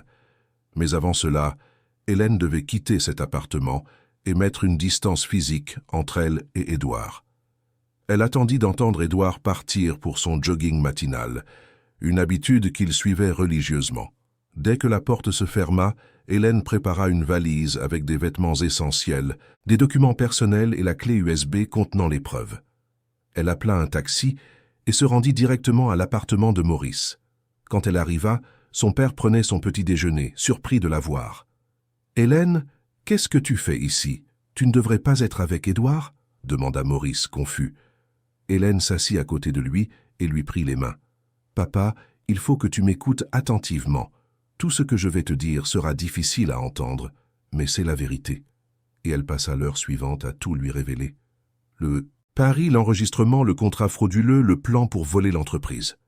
Maurice écoutait en silence, son expression passant de la confusion au choc, puis à une colère contenue. Quand elle eut fini, Maurice était pâle. « Ils m'ont utilisé. Ils t'ont utilisé. Ils ont fait de ma fille une monnaie d'échange. » Sa voix tremblait de fureur. « Comment ai-je pu être aussi aveugle? Tu étais désespéré, papa. Ils en ont profité. Mais maintenant, nous allons riposter. » Hélène lui montra tous les documents, lui fit écouter l'enregistrement. Maurice entendit la voix d'Édouard tout avouée, et ses mains se serrèrent en poing. « Je vais les détruire, je vais les poursuivre, je vais les exposer, je vais leur faire payer pour ça. » Maurice se leva, arpentant la pièce comme un lion en cage. « Tu n'auras pas besoin de le faire, papa. Tout est déjà enclenché. Maître Rousseau lancera les actions demain. Annulation du mariage, blocage des transferts de parts, procès pour dommages moraux et matériels. Et il y a plus. Le frère d'Édouard, Gabriel, il est de notre côté. Il a des documents qui peuvent détruire la réputation de Moreau Lefebvre Holdings de façon permanente. » Hélène respira profondément. « Nous allons gagner, papa, ensemble. » Maurice regarda sa fille avec un mélange de fierté et de remords. « J'aurais dû t'écouter avant. J'aurais dû t'inclure dans les décisions. Tu es bien plus forte et intelligente que je ne l'ai jamais cru. Pardonne-moi, Hélène. Pardonne-moi de t'avoir mise dans cette situation. » Hélène serra son père dans ses bras. « Ce n'est pas le moment de culpabiliser, c'est le moment d'agir. Et nous sortirons de là plus forts que jamais. » Ils restèrent ainsi un moment, père et fille, unis contre un ennemi commun. Le téléphone d'Hélène sonna. C'était Édouard. Elle répondit, mettant le haut-parleur pour que Maurice puisse entendre. « Hélène, où es-tu? Je suis rentré de ma course et tu n'étais pas là. » Sa voix était impatiente. « Je suis chez mon père. J'avais des choses à régler. » Hélène garda une voix neutre. « Quelle chose? Nous venons de nous marier. Tu devrais être ici avec moi. » Édouard était clairement irrité. « Édouard, j'ai besoin de temps. Le mariage a été très intense et j'ai besoin de digérer tout ça. Je vais rester quelques jours chez mon père. » Hélène attendit sa réaction. Il y eut un silence de l'autre côté. Puis Édouard dit avec une froideur qu'il ne parvint pas à dissimuler. « D'accord, Hélène, mais ne tarde pas. Nous avons beaucoup de choses à régler. Des papiers à signer. Tu sais ?» La menace voilée était claire. « Je sais. Et nous réglerons tout ça lundi. » Hélène raccrocha et regarda son père. « Il est déjà impatient. Il veut que je signe les papiers de transfert. Mais lundi, quand il recevra la notification du tribunal, il découvrira que le jeu a tourné. » Le week-end passa lentement. Hélène resta dans l'appartement de son père, examinant des documents avec Maître Rousseau par vidéoconférence, maintenant un contact constant avec Gabriel, qui fournissait des informations supplémentaires sur la structure de Moreau Lefebvre Holdings. Julie envoya également de nouveaux éléments, y compris des témoignages d'autres victimes de la famille Moreau Lefebvre, des personnes prêtes à parler au tribunal. L'affaire devenait plus grande que ce qu'Hélène avait initialement imaginé. Il ne s'agissait pas seulement d'elle et de son père. Il s'agissait d'un schéma de comportement prédateur qui devait être exposé. Lundi matin, Maître Rousseau lança toutes les actions simultanément auprès de différentes juridictions. Annulation de mariage pour dol, blocage des transferts de parts sociales, procès civil pour dommages moraux et matériels, dénonciation au parquet pour fraude d'entreprise. C'était une offensive juridique coordonnée, et Hélène s'assura que la presse serait informée. Pas toute la presse, mais des journalistes spécifiques qu'elle savait être sérieux et engagés pour la vérité. L'histoire serait publique, et Moreau Lefebvre Holdings n'aurait aucun moyen de la cacher. La réaction fut explosive. Édouard appela furieux, criant au téléphone, proférant des menaces vaines. Henri Moreau Lefebvre tenta de contacter Maurice, offrant des accords, promettant des renégociations. Mais il était trop tard. Les pièces étaient en mouvement, et il n'y avait plus moyen de les arrêter. La nouvelle fuita dans les médias le mardi. L'héritier de Moreau Lefebvre Holdings accusé de mariage frauduleux. Les portails d'information explosèrent avec l'histoire. Les entreprises commencèrent à remettre en question leur partenariat avec Moreau Lefebvre Holdings. Les actions de l'entreprise en bourse chutèrent. Le scandale était complet. Et au centre de tout, Hélène resta ferme, donnant des interviews soigneusement contrôlées, toujours avec Maître Rousseau à ses côtés, présentant toujours des faits et des preuves sans jamais entrer dans des attaques personnelles. Les semaines suivantes furent un tourbillon. Les médias ne lâchaient pas l'affaire. Des émissions de télévision débattaient de l'éthique des affaires, des podcasts discutaient des relations de pouvoir et de genre dans le monde de l'entreprise, les réseaux sociaux fourmillaient d'opinions partagées. Hélène devint un symbole involontaire. Pour certains, elle était une héroïne qui avait osé affronter une famille puissante. Pour d'autres, une opportuniste en quête d'attention. Elle apprit rapidement à filtrer le bruit, se concentrant uniquement sur ce qui importait vraiment, gagner le procès et reconstruire sa vie. Maître Rousseau travaillait sans relâche. Il obtint non seulement l'annulation du mariage pour dol prouvé, mais aussi un blocage total de tout transfert de parts sociales impliquant l'entreprise de Maurice. Le contrat prénuptial fut déclaré nul pour vice du consentement et mauvaise foi contractuelle. De plus, le procès civil pour préjudice moral avançait rapidement, la juge responsable montrant une indignation évidente en examinant les preuves. L'enregistrement d'Édouard avouant le stratagème fut le clou final dans le cercueil. Il n'y avait aucune défense possible contre sa propre voix admettant tout. Mais la plus grande victoire vint lorsque le parquet décida d'enquêter sur Moreau-Lefebvre Holdings dans son ensemble. Sur la base des documents fournis par Gabriel et des témoignages d'autres, victimes qu'Hélène et Julie avaient localisées, une enquête fut ouverte pour pratiques frauduleuses, corruption et appropriation indue de patrimoine. L'entreprise qui semblait inébranlable commença à s'effondrer. Des clients annulèrent des contrats, des partenaires prirent leur distance, des investisseurs retirèrent leur capital.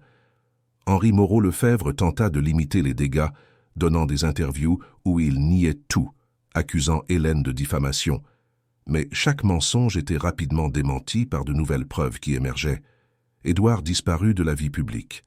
Après les premières réactions furieuses, il se retira, probablement sur les conseils de ses avocats.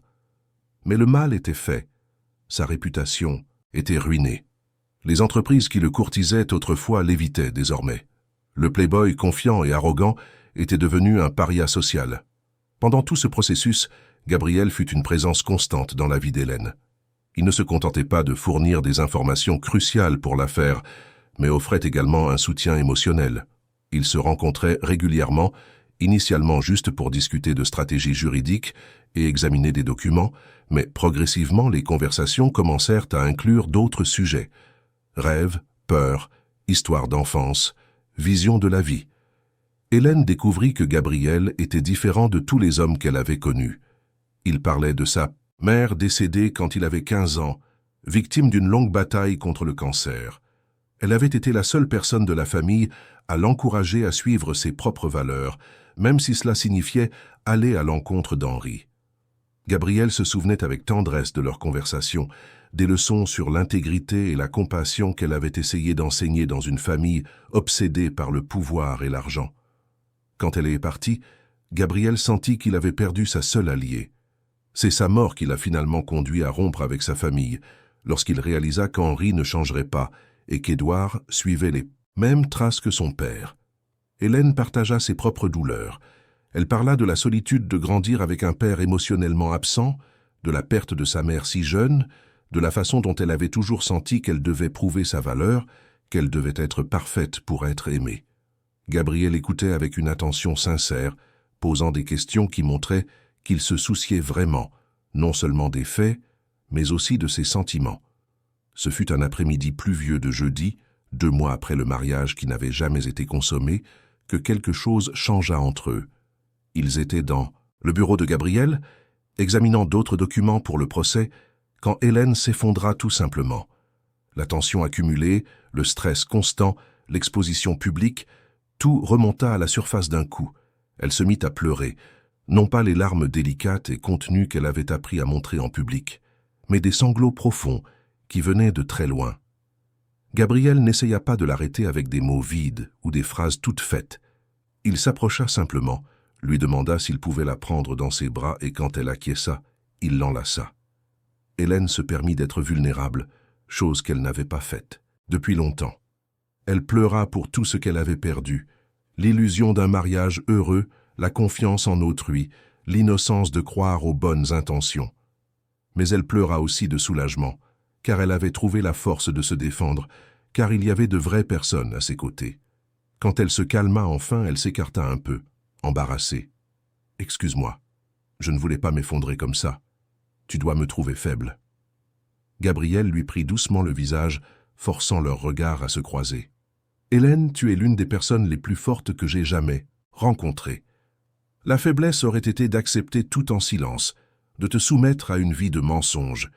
Tu as choisi de te battre. Ce n'est pas de la faiblesse, c'est du courage pur. Et pleurer ne te rend pas moins forte, ça te rend humaine. » Quelque chose changea à ce moment-là. Il y avait une tension dans l'air, une conscience mutuelle que c'était plus qu'une amitié stratégique ou une alliance de convenance. Mais aucun des deux ne fit rien. Le moment n'était pas opportun. Hélène était encore techniquement mariée, encore au milieu de procédures judiciaires, encore trop vulnérable. Et Gabriel respectait cela complètement. Dans les semaines qui suivirent, ils continuèrent à travailler ensemble, mais il y avait une nouvelle dimension dans leurs interactions. Des regards qui duraient un peu plus longtemps, une proximité physique qui semblait naturelle mais chargée de sens, des conversations qui se prolongeaient au-delà du nécessaire parce qu'aucun des deux ne voulait qu'elles se terminent. Maurice le remarqua. Il voyait comment sa fille parlait de Gabriel, comment ses yeux brillaient quand elle mentionnait une de leurs conversations. Et il s'inquiéta.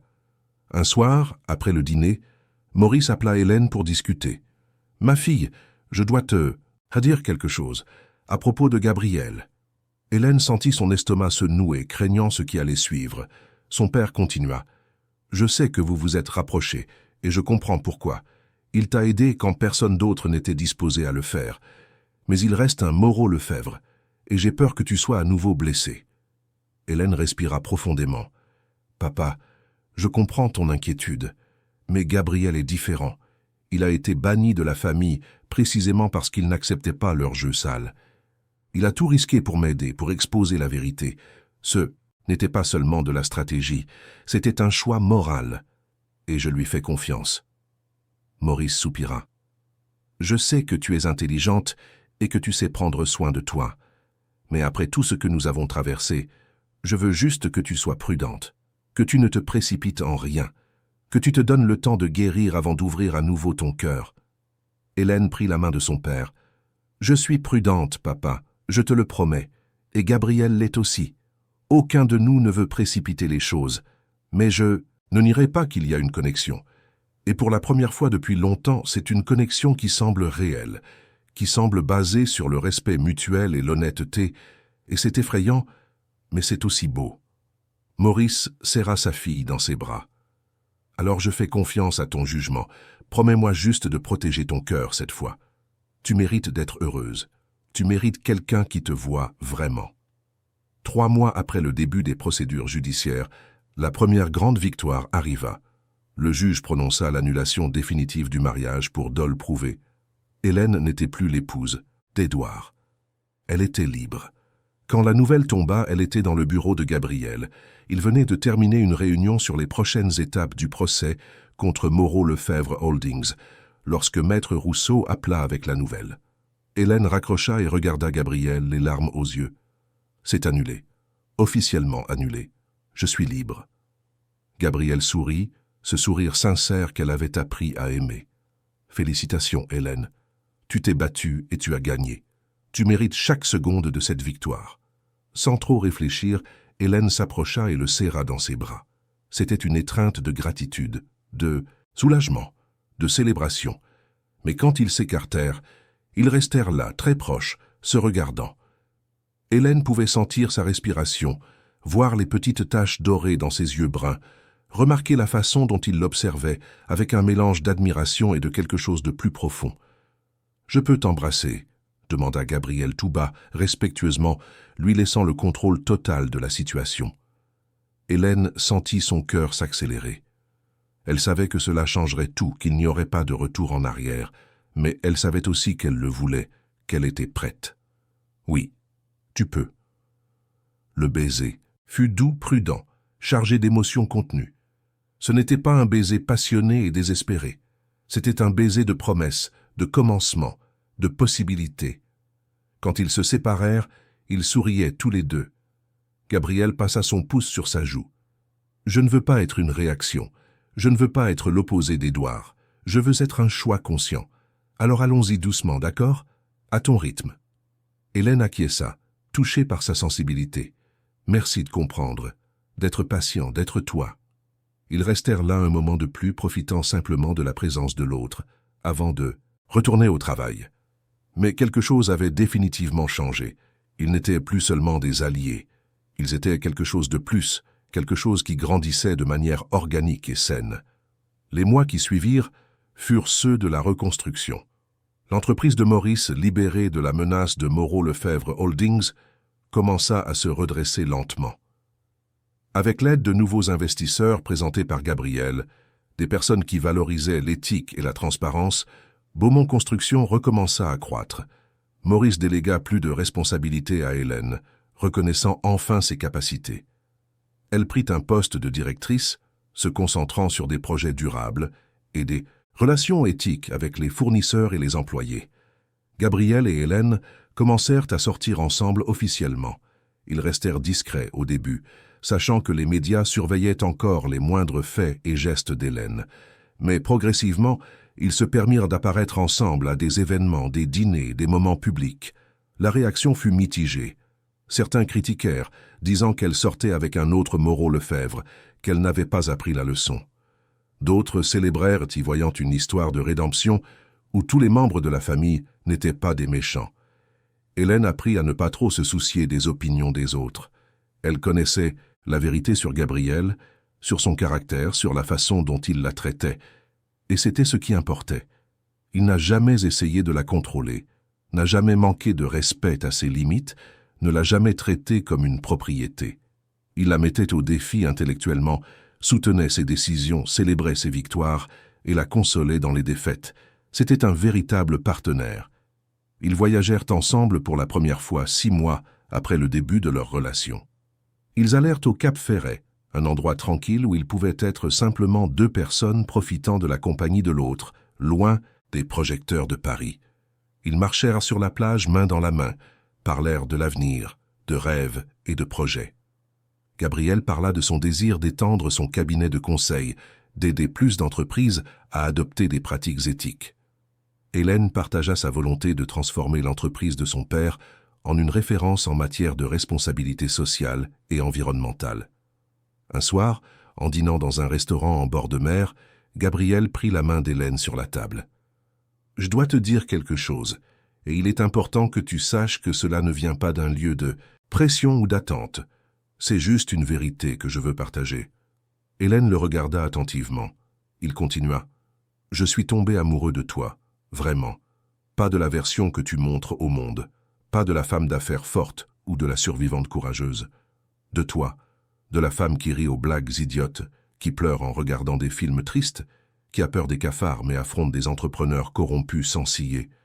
De la femme complète, avec toutes ses complexités et contradictions. » Hélène sentit ses yeux se remplir de larmes, les bonnes, celles qui viennent, d'une émotion positive.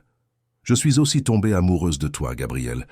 Et c'était effrayant au début parce que, après tout ce que j'ai vécu avec Édouard, j'avais peur de ne plus jamais pouvoir faire confiance à quelqu'un. Mais tu m'as montré que tous les hommes ne sont pas pareils, qu'il existe un amour qui ne contrôle pas, qui n'étouffe pas, qui n'utilise pas. Il existe un amour qui libère. Et c'est ce que je ressens quand je suis avec toi, la liberté. » Ils s'embrassèrent là, sous les étoiles, avec le bruit des vagues en fond sonore, et pour la première fois depuis longtemps, Hélène sentit qu'elle était exactement là où elle devait être, avec qui elle devait être, non pas parce que quelqu'un avait décidé pour elle, mais parce qu'elle avait choisi. Et ce choix faisait toute la différence. Quand ils rentrèrent à Paris, il y avait des nouvelles. Le procès contre Édouard et Henri Moreau-Lefebvre avait abouti à des condamnations. Édouard fut condamné à verser une indemnité substantielle pour préjudice moral à Hélène, en plus de l'interdiction d'exercer des fonctions de direction dans des entreprises pendant 5 ans. Henri faisait face à des accusations plus graves liées au fonctionnement de Moreau-Lefebvre Holdings, avec des procès qui s'étendraient sur des années. L'entreprise, déjà affaiblie, entra dans un processus de restructuration forcée, vendant des actifs et réduisant ses activités. Hélène ne ressentit aucune satisfaction face à leur destruction. Elle ressentit seulement un sentiment de clôture nécessaire. La justice n'était pas une question de vengeance, c'était une question de responsabilité. Il s'agissait de s'assurer qu'il ne pourrait plus faire ça à personne d'autre. Et quant à l'argent de l'indemnisation, Hélène avait des projets. Elle voulait en utiliser une partie pour créer un fonds de soutien aux femmes victimes de manipulation dans les relations, offrant un soutien juridique et psychologique gratuit. Elle voulait transformer sa douleur en un outil d'aide pour d'autres personnes. Gabriel soutint entièrement l'idée. Mieux encore, il proposa qu'ils unissent leurs forces, que son cabinet de conseil s'associe au projet d'Hélène, créant une initiative plus large de lutte contre la manipulation en entreprise et personnel. Ils l'appelèrent le projet Nouveau Départ. La réponse fut surprenante. Des femmes de tout le pays commencèrent à demander de l'aide, partageant des histoires de situations similaires, d'hommes qui les avaient utilisées, de familles qui les avaient traitées comme des marchandises. Et le projet grandit, s'étendit, devint une référence. 1 an après le mariage qui n'aurait jamais dû avoir lieu, Hélène et Gabriel étaient dans une position complètement différente. L'entreprise de Maurice était de nouveau saine. Le cabinet de conseil de Gabriel prospérait. Le projet Nouveau Départ aidait des dizaines de femmes chaque mois, et leur relation était solide, construite sur des bases de confiance, de respect et d'amour sincère. Maurice, qui avait initialement des réserves sur Gabriel, apprit à le respecter et même à le considérer comme faisant partie de la famille. Il voyait comment le jeune homme traitait sa fille, comment il la faisait sourire pour de vrai, comment il la soutenait sans essayer de la diminuer, et c'était tout ce qu'un père pouvait souhaiter pour sa fille. 2 ans s'étaient écoulés depuis ce jour à l'hôtel. Hélène était assise dans son bureau chez Beaumont Construction, regardant par la fenêtre la ville qui ne semblait plus si grise. Paris restait chaotique, bruyante, exigeante, mais maintenant elle voyait de la beauté dans ce chaos. Elle voyait des possibilités là où elle ne voyait que des obstacles. Le téléphone sonna, la tirant de ses pensées.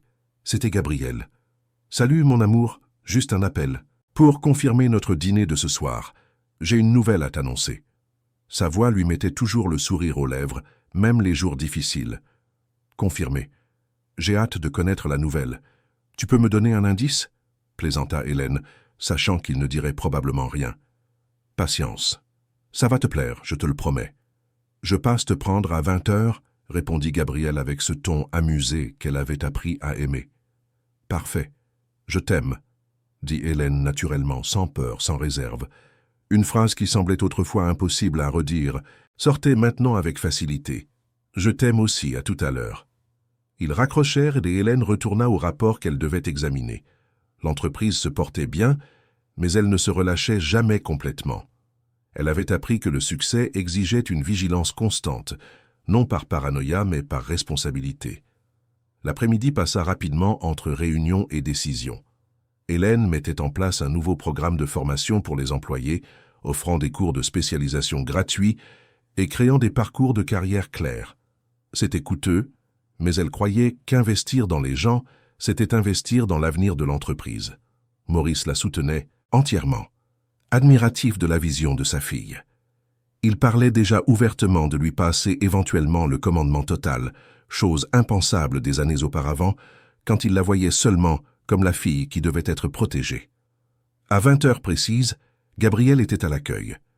Hélène descendit et le trouva adossé à la voiture, avec ce sourire qui faisait encore battre son cœur. Il portait un jean et une chemise bleu clair, simple mais élégant.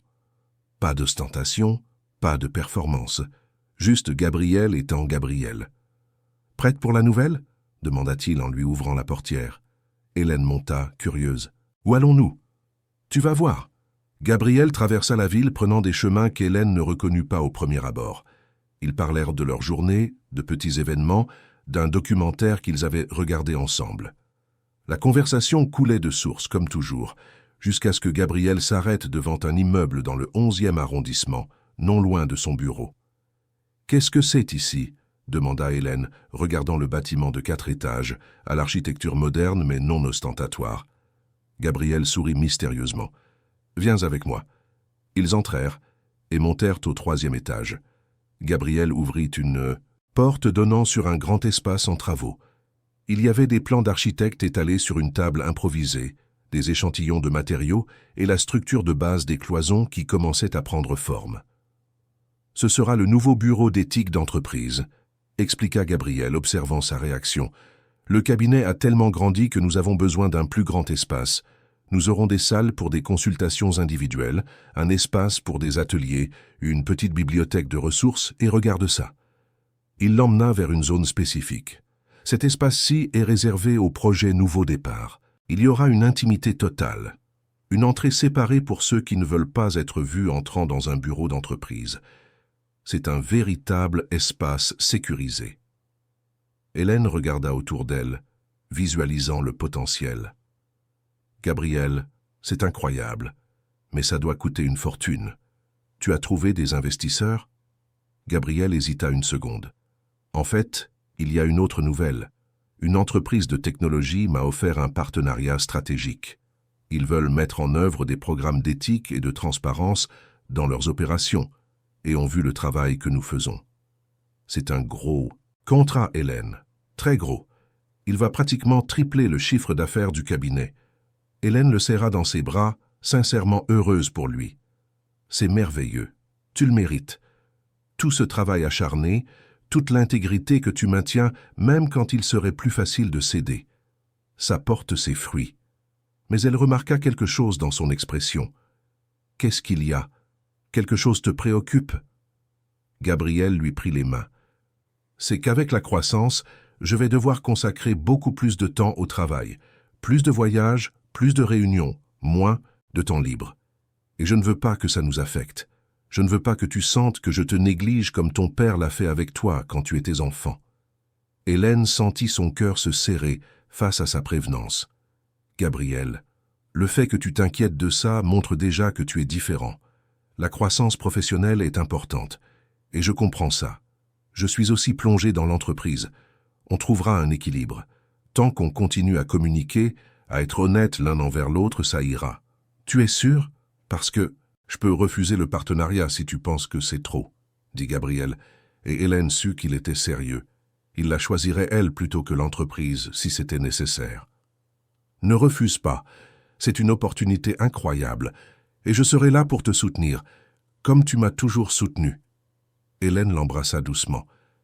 Maintenant, montre-moi le reste de l'espace. Je veux connaître tous les plans. Ils passèrent l'heure suivante à explorer le futur bureau, Gabriel expliquant chaque détail, Hélène donnant des suggestions, tous deux excités par les possibilités. Quand ils sortirent, la nuit était tombée et la faim se faisait sentir. Ils allèrent dîner dans un petit restaurant chaleureux du Marais, l'un de leurs endroits préférés, où ils pouvaient parler sans être dérangés. Pendant le dîner, Hélène partagea ses propres nouvelles. « Papa veut que je prenne officiellement la direction de Beaumont en tant que PDG l'année prochaine. Il gardera un siège au conseil d'administration, mais les décisions opérationnelles seront les miennes. » Gabriel arrêta de manger, la regardant avec une fierté évidente. « Hélène, c'est énorme. Tu as toujours voulu ça, même quand tu ne l'admettais pas ouvertement. Tu vas accepter? » « Je vais accepter. Mais j'ai peur. Peur d'échouer, de ne pas être à la hauteur, de prendre de mauvaises décisions qui nuiraient aux personnes qui dépendent de l'entreprise. » Hélène confessa ses insécurités, chose qu'elle ne faisait qu'avec Gabriel. « Tu seras une PDG incroyable. Tu sais pourquoi? Parce que tu t'en soucies. Tu ne vois pas les employés comme des chiffres sur une feuille de calcul. Tu vois des personnes. Et oui, tu feras des erreurs, parce que tout le monde en fait. Mais tu apprendras, tu ajusteras, tu grandiras, et je serai là pour célébrer tes victoires et te soutenir dans les défis. » Gabriel lui prit la main sur la table. « Nous sommes une équipe, tu te souviens? » Hélène sourit, sentant la sécurité que lui seul pouvait apporter. « Nous sommes une équipe. Et en parlant d'équipe, je pensais à quelque chose. Avec ton nouveau bureau et mon nouveau poste, il est peut-être temps de penser à emménager ensemble ?» C'était un sujet qui flottait dans l'air depuis quelques mois, mais aucun des deux n'avait osé l'aborder. Gabriel resta silencieux un moment en train de digérer. « Tu es sûr? Je ne veux pas que tu te sentes pressé. Je sais qu'après tout ce qui s'est passé avec Édouard, l'idée de partager un espace peut être effrayante. » Hélène apprécia sa sensibilité, mais elle était prête. « J'en suis sûr. Ce n'est pas de la pression. C'est un désir. Je veux me réveiller avec toi, je veux partager le petit déjeuner, je veux avoir un endroit qui soit à nous. Et oui, c'est effrayant, parce que ça signifie de la vulnérabilité, ça signifie un véritable engagement. Mais je te fais confiance, et je veux faire ce pas. » Gabriel sourit, ce sourire plein qui illuminait tout son visage. « Alors faisons-le. Cherchons un endroit qui nous ressemble, pas trop ostentatoire mais confortable. avec de l'espace pour travailler à la maison si nécessaire, avec une cuisine décente parce que je vais enfin t'apprendre à faire cette lasagne que tu me demandes tant. » Ils rirent, planifiant les détails, excités par cette nouvelle phase. Dans les semaines qui suivirent, ils visitèrent des appartements, discutèrent de quartiers, débattirent de la décoration. Ce fut un processus étonnamment harmonieux. Quand ils n'étaient pas d'accord, ils discutaient jusqu'à trouver un terrain d'entente. Quand l'un cédait, c'était par choix, non par pression. Ils trouvèrent un appartement parfait près du canal Saint-Martin, un 3 pièces très lumineux, avec un balcon donnant sur une cour arborée. Pas de luxe exagéré, mais confortable et accueillant. Le déménagement eut lieu un week-end. Des amis aidèrent, Maurice arriva avec de la nourriture pour tout le monde, et il y eut beaucoup de rires. Quand ils furent enfin seuls dans leur nouveau foyer, entourés de cartons à déballer, Hélène regarda autour d'elle et ressentit une paix profonde. Ce n'était pas une maison imposée, c'était un choix. Gabriel la prit dans ses bras. « Bienvenue chez nous », murmura-t-il. Et Hélène sut qu'elle avait pris la bonne décision. Les mois suivants apportèrent des ajustements. Apprendre à partager l'espace, à négocier les routines, à respecter les moments de silence de l'autre. Il y eut de petites disputes, bien sûr. Sur qui avait oublié d'acheter le lait, sur le volume de la télévision, sur les vêtements laissés en plan. Mais c'étaient des disputes normales, résolues par la discussion et l'humour, jamais par le manque de respect ou la manipulation. Hélène devint officiellement PDG de Beaumont Construction. La transition fut douce, avec Maurice toujours présent, mais laissant clairement entendre qu'il faisait confiance aux décisions de sa fille. Elle mit en œuvre des changements significatifs, programmes de diversité, embauche de plus de femmes à des postes de direction, partenariats avec des ONG environnementales pour des constructions durables. Tout ne fut pas facile. Il y eut de la résistance de la part d'anciens employés, de clients conservateurs, de fournisseurs habitués aux anciennes méthodes. Mais Hélène persista, expliquant sa vision, montrant des résultats, prouvant que l'éthique et le profit pouvaient coexister. Gabriel prospérait également. Le partenariat avec l'entreprise de technologie fut un succès. Éthique d'entreprise conseil ouvrit des succursales dans d'autres villes. Le projet nouveau, départ s'étendit, s'adressant non seulement aux femmes victimes de manipulation, mais à toute personne ayant besoin de reconstruire sa vie après des situations d'abus. Il reçurent des prix, de la reconnaissance, mais ce qui importait le plus pour Gabriel était l'impact réel. Les histoires de personnes qui avaient réussi à sortir de situations toxiques, qui avaient reconstruit leur vie, qui avaient trouvé la force d'aller de l'avant. Un jour, Hélène reçut un appel inattendu. C'était une journaliste qui voulait faire un reportage spécial sur son histoire. Au début, Hélène hésita. Elle avait appris à gérer les médias, mais une partie d'elle voulait laisser le passé derrière elle. Elle en parla avec Gabriel. « Ça dépend de ce que tu ressens. Si tu penses que ton histoire peut aider d'autres femmes, ça vaut peut-être la peine. Mais si ça va rouvrir des blessures que tu préférerais garder fermées, tu as tout à fait le droit de refuser, » pondra Gabriel, lui laissant toujours la décision finale. Hélène réfléchit pendant des jours. Finalement, elle décida d'accepter, mais à une condition. Le reportage ne porterait pas seulement sur elle. Il porterait sur toutes les femmes qui avaient vécu des situations similaires. Il porterait sur le schéma de manipulation qui existe dans la société, sur comment identifier les signes, sur les ressources disponibles pour ceux qui ont besoin d'aide. La journaliste accepta. L'interview fut intense. Hélène parla ouvertement de la douleur de la trahison, du processus de guérison, de la façon dont elle avait reconstruit sa vie. Mais elle parla aussi de pardon, non pas du pardon pour Édouard ou Henri, ils ne le méritaient ni ne le demandaient, mais du pardon pour elle-même, pour s'être laissée manipuler, pour ne pas avoir fait confiance à son instinct plus tôt, pour toutes les petites culpabilités qu'elle avait portées. Gabriel participa à une partie de l'interview, parlant de la possibilité de rompre avec des schémas familiaux toxiques, de la façon de construire des relations saines basées sur le respect mutuel. Quand le reportage fut publié, l'impact fut plus grand que prévu.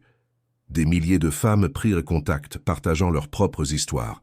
Le projet Nouveau Départ fut inondé de demandes d'aide. Ils durent s'agrandir encore, embaucher plus de professionnels, ouvrir plus de canaux d'assistance. C'était épuisant mais aussi gratifiant. Hélène voyait le but de tout ce qu'elle avait traversé. Sa douleur s'était transformée en un outil de changement. 3 ans après le faux mariage, Hélène et Gabriel étaient dans une position stable, professionnellement accomplis, personnellement heureux, construisant quelque chose de significatif ensemble. Mais il y avait une conversation qui flottait dans l'air. Les enfants. Ils n'en avaient jamais discuté explicitement, mais le sujet commença à surgir de manière indirecte. Des commentaires sur les enfants qu'ils voyaient au parc, des histoires d'amis devenus parents, des regards significatifs en passant devant des magasins de jouets. Ce fut un soir tranquille, après un dîner à la maison, qu'Hélène décida d'aborder le sujet. « Gabriel, est-ce que tu veux des enfants? Un jour ?» La question sortit directement, sans détour. Gabriel faisait la vaisselle, il s'arrêta et se tourna pour la regarder. « Je le veux. J'ai toujours voulu. Mais seulement si tu le veux aussi. Et seulement quand tu te sentiras prête. Il n'y a pas d'urgence, pas de pression. Et si tu décides que tu ne veux pas, je comprendrai et je respecterai totalement. » Il s'essuya les mains et s'approcha. « Et toi, tu en veux ?» Hélène respira profondément. « J'ai peur. Peur de ne pas être une bonne mère. Peur de répéter les erreurs de mes parents. Peur de mettre un enfant au monde dans un monde qui semble parfois si cruel. » Elle marqua une pause. « Mais j'en ai aussi envie. Envie de créer une vie avec toi, d'enseigner les valeurs auxquelles nous croyons, de voir un petit bout de nous grandir et découvrir le monde. Alors oui, je le veux. Mais j'ai encore besoin de temps. J'ai besoin de me sentir plus sûr de ce désir. » Gabriel la serra dans ses bras. « Alors nous attendrons que tu sois prête. Pas 1 an, pas 5, pas 10, quand tu seras prête. Et quand ce moment viendra, nous le ferons ensemble, comme nous faisons tout, pas à pas. Et tu seras une mère incroyable, parce que tu es consciente, attentionnée, aimante. Et tu m'auras à tes côtés. Nous découvrirons ensemble comment être parents. Et ce sera effrayant et merveilleux à la fois. » Hélène se permit de croire en cette possibilité, en un avenir où elle ne serait pas définie par le traumatisme du passé, mais par les choix du présent. Et aussi effrayant que ce soit, elle était prête à essayer, parce qu'elle avait à ses côtés quelqu'un qui la respectait, qui l'aimait, qui la voyait comme une partenaire et non comme une propriété. Et cela faisait toute la différence. 5 ans.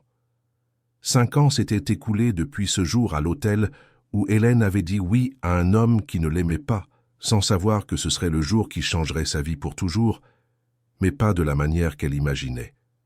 Maintenant, assise dans son bureau de PDG de Beaumont Construction, regardant la photo encadrée sur son bureau où elle et Gabriel souriaient sincèrement lors d'un voyage en Corse, Hélène reconnaissait à peine la femme qu'elle avait été. Cette Hélène-là était brisée à l'intérieur, même quand elle souriait à l'extérieur. Cette Hélène-là doutait constamment d'elle-même. Mais cette Hélène-ci, celle de maintenant, avait appris à faire confiance à sa propre voix. L'interphone sonna. C'était sa secrétaire. « Madame la Présidente, Monsieur Beaumont est là pour vous voir. » Hélène sourit. Son père insistait encore pour lui rendre visite au bureau, même après lui avoir passé le commandement total depuis 2 ans. « Faites-le entrer, s'il vous plaît. » Maurice entra plus âgé mais avec une vitalité renouvelée. La retraite partielle lui avait fait du bien. Il passait ses journées à faire des choses pour lesquelles il n'avait jamais eu le temps auparavant. Cours de peinture, voyage sans hâte, long déjeuner avec des amis. « Ma fille, je suis venu t'annoncer une nouvelle. » Il s'assit, avec cette lueur dans les yeux qu'Hélène avait appris à associer aux bonnes nouvelles. « Qu'est-ce que c'est, papa ?» demanda Hélène, curieuse. « J'ai rencontré quelqu'un, » dit Maurice, et pour la première fois depuis longtemps, il parut timide. « Elle s'appelle Vera. Elle est professeure de littérature, tu te rends compte? Comme ta mère. On s'est rencontrés. Dans un club de lecture. Elle est veuve depuis 5 ans, a 2 enfants adultes. Eh bien, on se voit. » Il marqua une pause. « Je voulais savoir ce que tu en penses. Je sais que ça peut paraître étrange, après tant de temps depuis ta mère. » Hélène se leva et serra son père dans ses bras. « Papa, tu mérites d'être heureux. Maman n'aurait pas voulu que tu restes seul pour toujours. Je veux la rencontrer. Amène-la dîner à la maison. Gabriel voudra aussi la connaître. » Maurice soupira de soulagement. « Merci, ma fille. Ton soutien signifie tout pour moi. » Il lui prit les mains. « Tu sais, te voir si accomplie, si heureuse, me fait réaliser que tout n'a pas été en vain. J'ai commis des erreurs terribles, j'ai failli te livrer à un homme qui ne te méritait pas. Mais tu t'es battu, tu t'es sauvé, et tu as fini par trouver quelqu'un qui te voit vraiment. Ça me donne la paix. Nous faisons tous des erreurs, papa. L'important est d'apprendre d'elles. Hélène sourit. Et tu as appris. Regarde comme tu es différent maintenant. Plus léger, plus présent, c'est ça la croissance. Ils discutèrent encore un peu avant que Maurice ne prenne congé, promettant d'organiser le dîner bientôt. Quand Hélène rentra à la maison ce soir-là, elle trouva Gabriel dans la cuisine, en train de préparer le dîner. Il portait un tablier qu'elle lui avait offert avec la phrase brodée « Meilleur cuisinier et meilleur partenaire ». Une odeur d'ail et d'herbes fraîches emplissait l'air. « Comment s'est passée ta journée ?»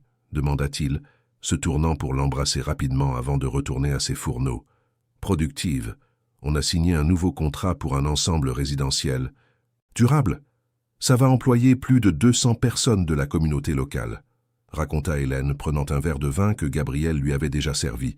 « Et mon père est venu me dire qu'il sort avec quelqu'un. » Gabriel arrêta de remuer la sauce et se tourna, surpris. « Vraiment? C'est super. Comment te sens-tu par rapport à ça? » Heureuse pour lui. Il le mérite. Et la femme semble être le genre de personne dont il a besoin. Quelqu'un qui partage ses intérêts intellectuels, qui lui donne envie d'être présent. Hélène s'assit au comptoir de la cuisine, observant Gabriel cuisiner. « Et toi? Comment s'est passée ta journée ?» Gabriel sourit. « Nous avons eu la remise des diplômes de la première promotion du programme de formation professionnelle que nous avons créé pour le projet Nouveau Départ. 20 femmes qui ont traversé des situations difficiles et sont maintenant prêtes à repartir sur le marché du travail. Certaines ont déjà des propositions d'emploi. Les voir recevoir leur certificat, voir l'espoir dans leurs yeux, m'a rappelé pourquoi nous faisons ce que nous faisons. » Hélène sentit son cœur se gonfler de fierté. « Tu es incroyable, tu sais. Le travail que tu fais change vraiment des vies, et ça m'inspire à être meilleur aussi. » « Nous nous inspirons mutuellement, » répondit Gabriel en servant le dîner. Pâtes fraîches avec sauce tomate maison et basilic. Simple, mais délicieux. Ils s'assirent à table, poursuivant la conversation sur leur journée, sur de petits événements, sur des projets futurs. C'était une scène domestique ordinaire, mais chargée de sens pour eux deux. C'était la vie qu'ils avaient choisie ensemble. Après le dîner, alors qu'ils faisaient la vaisselle côte à côte dans une routine déjà établie, Gabriel resta silencieux un moment. Hélène le remarqua. « À quoi tu penses ?» demanda-t-elle doucement. Gabriel s'essuya les mains et se tourna vers elle. « Hélène, il y a quelque chose que je veux te demander depuis un certain temps, mais j'attendais le bon moment. Et j'ai réalisé qu'il n'y a pas de moment parfait. Il y a juste le moment que l'on choisit. » Il respira profondément, sortit quelque chose de la poche de son pantalon. C'était une petite boîte en velours. Le cœur d'Hélène s'accéléra. Gabriel ouvrit la boîte, révélant une bague simple mais magnifique. Ce n'était pas le genre de bague ostentatoire et chère qu'Édouard avait donnée. Elle était délicate, avec une pierre discrète, quelque chose qui correspondait à Hélène. Gabriel s'agenouilla, non pas de manière théâtrale, mais de manière sincère et humble. « Hélène, je ne vais pas te promettre que notre vie sera parfaite, parce qu'on sait que la perfection n'existe pas. Il y aura des jours difficiles, des disputes, des défis. Mais je te promets que je serai à tes côtés dans tous ces moments. Je promets de respecter tes choix, de soutenir tes rêves, de partager autant les joies que les difficultés. Je promets de ne jamais essayer de te contrôler ou de te rabaisser. Je promets d'être ton véritable partenaire, en tout. » Il marqua une pause, les yeux brillants. « Veux-tu m'épouser? Pour de vrai cette fois ?» Hélène sentit les larmes couler sur son visage. C'étaient de bonnes larmes, d'émotions pures. Elle pensa à tout ce qu'ils avaient traversé ensemble, à la façon dont Gabriel avait été présent à chaque moment difficile, à la façon dont il la respectait, la mettait au défi, l'aimait. « Oui, 1000 fois oui », répondit-elle, le laissant lui passer. « La bague au doigt. » Gabriel se releva et l'embrassa, un baiser chargé de promesses et d'amour. Quand ils se séparèrent, Hélène regarda la bague à son doigt. « Cette fois, c'est pour de vrai, » murmura-t-elle. « Cette fois, c'est par amour, pas par convenance, pas pour sauver des entreprises ou répondre à des attentes. C'est parce que je te choisis, chaque jour Je te choisis. Ils fixèrent le mariage 6 mois plus tard. Contrairement à la cérémonie grandiose et ostentatoire qu'Hélène avait eue avec Édouard cette fois, ce serait quelque chose d'intime. Seulement des proches, des gens qui comptaient vraiment. La cérémonie aurait lieu dans un domaine en Normandie, en plein air, avec une décoration simple mais élégante. Pas d'ostentation. Tout sur le sens. Les mois de préparation furent tranquilles. Hélène ne ressentit pas d'anxiété, pas ce vide dans la poitrine. Elle ne ressentit qu'une attente positive. Maurice était ému et fier. Vera, sa nouvelle compagne, était devenue une présence constante et chère. Elle avait une sagesse douce qui rappelait Cécile à Hélène, mais sans essayer de la remplacer, juste en étant elle-même. Une semaine avant le mariage, Hélène eut une conversation importante avec Maurice. Ils étaient dans un café, profitant d'un rare après-midi de congé. « Papa, je dois te demander quelque chose. Est-ce que tu me pardonnes pour t'avoir exposé à cette situation avec Édouard, pour avoir mis du temps à te parler de mes soupçons ?» Maurice prit la main de sa fille. « Hélène, il n'y a rien à pardonner. Tu as été la victime dans tout ça. Tu as seulement essayé de me protéger, tout comme moi, à tort, j'ai essayé de te protéger. Nous avons tous les deux commis des erreurs par amour. Mais l'important, c'est que nous avons appris. J'ai appris à t'écouter, à te respecter en tant que femme capable que tu es. Et tu as appris que tu n'as pas à tout porter seule. Nous sommes une équipe. Merci, papa. Pour tout. Pour avoir changé, pour avoir grandi, pour m'avoir soutenu quand j'ai enfin compris ce qui se passait, dit Hélène émue. C'est moi qui te remercie de ne pas avoir renoncé à moi, même quand j'étais un père terrible, répondit Maurice, les yeux humides. Et maintenant, je vais avoir le privilège de te conduire à nouveau à l'hôtel. Mais cette fois vers un homme qui te mérite vraiment. Le jour du mariage se leva magnifique. Ciel bleu, température agréable, une brise douce. Le domaine était décoré de fleurs des champs, de guirlandes lumineuses discrètes suspendues aux arbres, de simples chaises en bois pour les invités. Il y avait une 50aine de personnes, toutes triées sur le volet. De vrais amis, des collègues devenus une famille, des gens qui avaient soutenu Hélène et Gabriel dans leur parcours. Hélène portait une robe simple mais élégante, de couleur crème, sans voile, les cheveux lâchés en ondulations naturelles. Elle se regarda dans le miroir et aima ce qu'elle vit. Pas la mariée théâtrale d'il y a 5 ans, mais une femme qui savait qui elle était, qui avait des cicatrices, mais aussi de la force. Maurice entra dans la pièce où elle se préparait. « Tu es magnifique, ma fille. Et plus important encore, tu es vraiment heureuse. »« Je le suis, papa, je suis vraiment heureuse, » répondit Hélène en prenant son bras. « On y va. » La marche jusqu'à l'hôtel fut différente de tout ce qu'Hélène avait connu. Il n'y avait pas de faste, pas des centaines de regards jugeurs. Juste des gens qui l'aimaient, souriant, certains pleurant d'émotion. Et au bout du chemin, Gabriel. Il portait un costume simple, était visiblement ému, et quand leurs regards se croisèrent, Hélène vit tout ce qu'elle avait besoin de voir. Amour, respect, partenariat, avenir. Maurice confia Hélène à Gabriel avec une poignée de main ferme et une accolade. « Prends bien soin de ma fille, » dit-il. Gabriel répondit « Toujours, de tout mon être. » La cérémonie fut menée par un célébrant qui les connaissait bien tous les deux. Il parla de leur parcours, de la façon dont ils s'étaient trouvés au milieu du chaos, de la façon dont ils avaient construit quelque chose de solide ensemble. Ce n'était pas une cérémonie religieuse traditionnelle, mais une célébration d'un amour conscient et d'un engagement réel. Quand vint le moment des vœux, Hélène respira profondément. « Gabriel, quand je t'ai rencontré, j'étais brisée. Pas physiquement, mais à l'intérieur. J'avais perdu foi en l'humanité, en la possibilité d'un amour véritable. Et toi, avec ta patience, ton honnêteté, ta manière douce de me voir, tu m'as aidé à reconstruire cette foi. Ce ne fut ni rapide, ni facile, mais ce fut réel. Tu m'as montré que l'amour n'est pas la possession, mais la liberté, que le partenariat n'est pas la compétition, mais la collaboration. Aujourd'hui, je te choisis, non pas parce que j'ai besoin de quelqu'un pour me compléter. Je suis déjà complète, mais parce que je veux partager ma vie complète avec toi. Je promets de te respecter, de te soutenir, de te mettre au défi quand ce sera nécessaire et de t'aimer en tout temps, dans les moments faciles et les moments difficiles. Parce que c'est ça, un véritable engagement. Gabriel essuya sans honte les larmes qui coulaient sur son visage. « Hélène, tu es la personne la plus forte que je connaisse, et je suis honoré d'avoir été choisi par toi.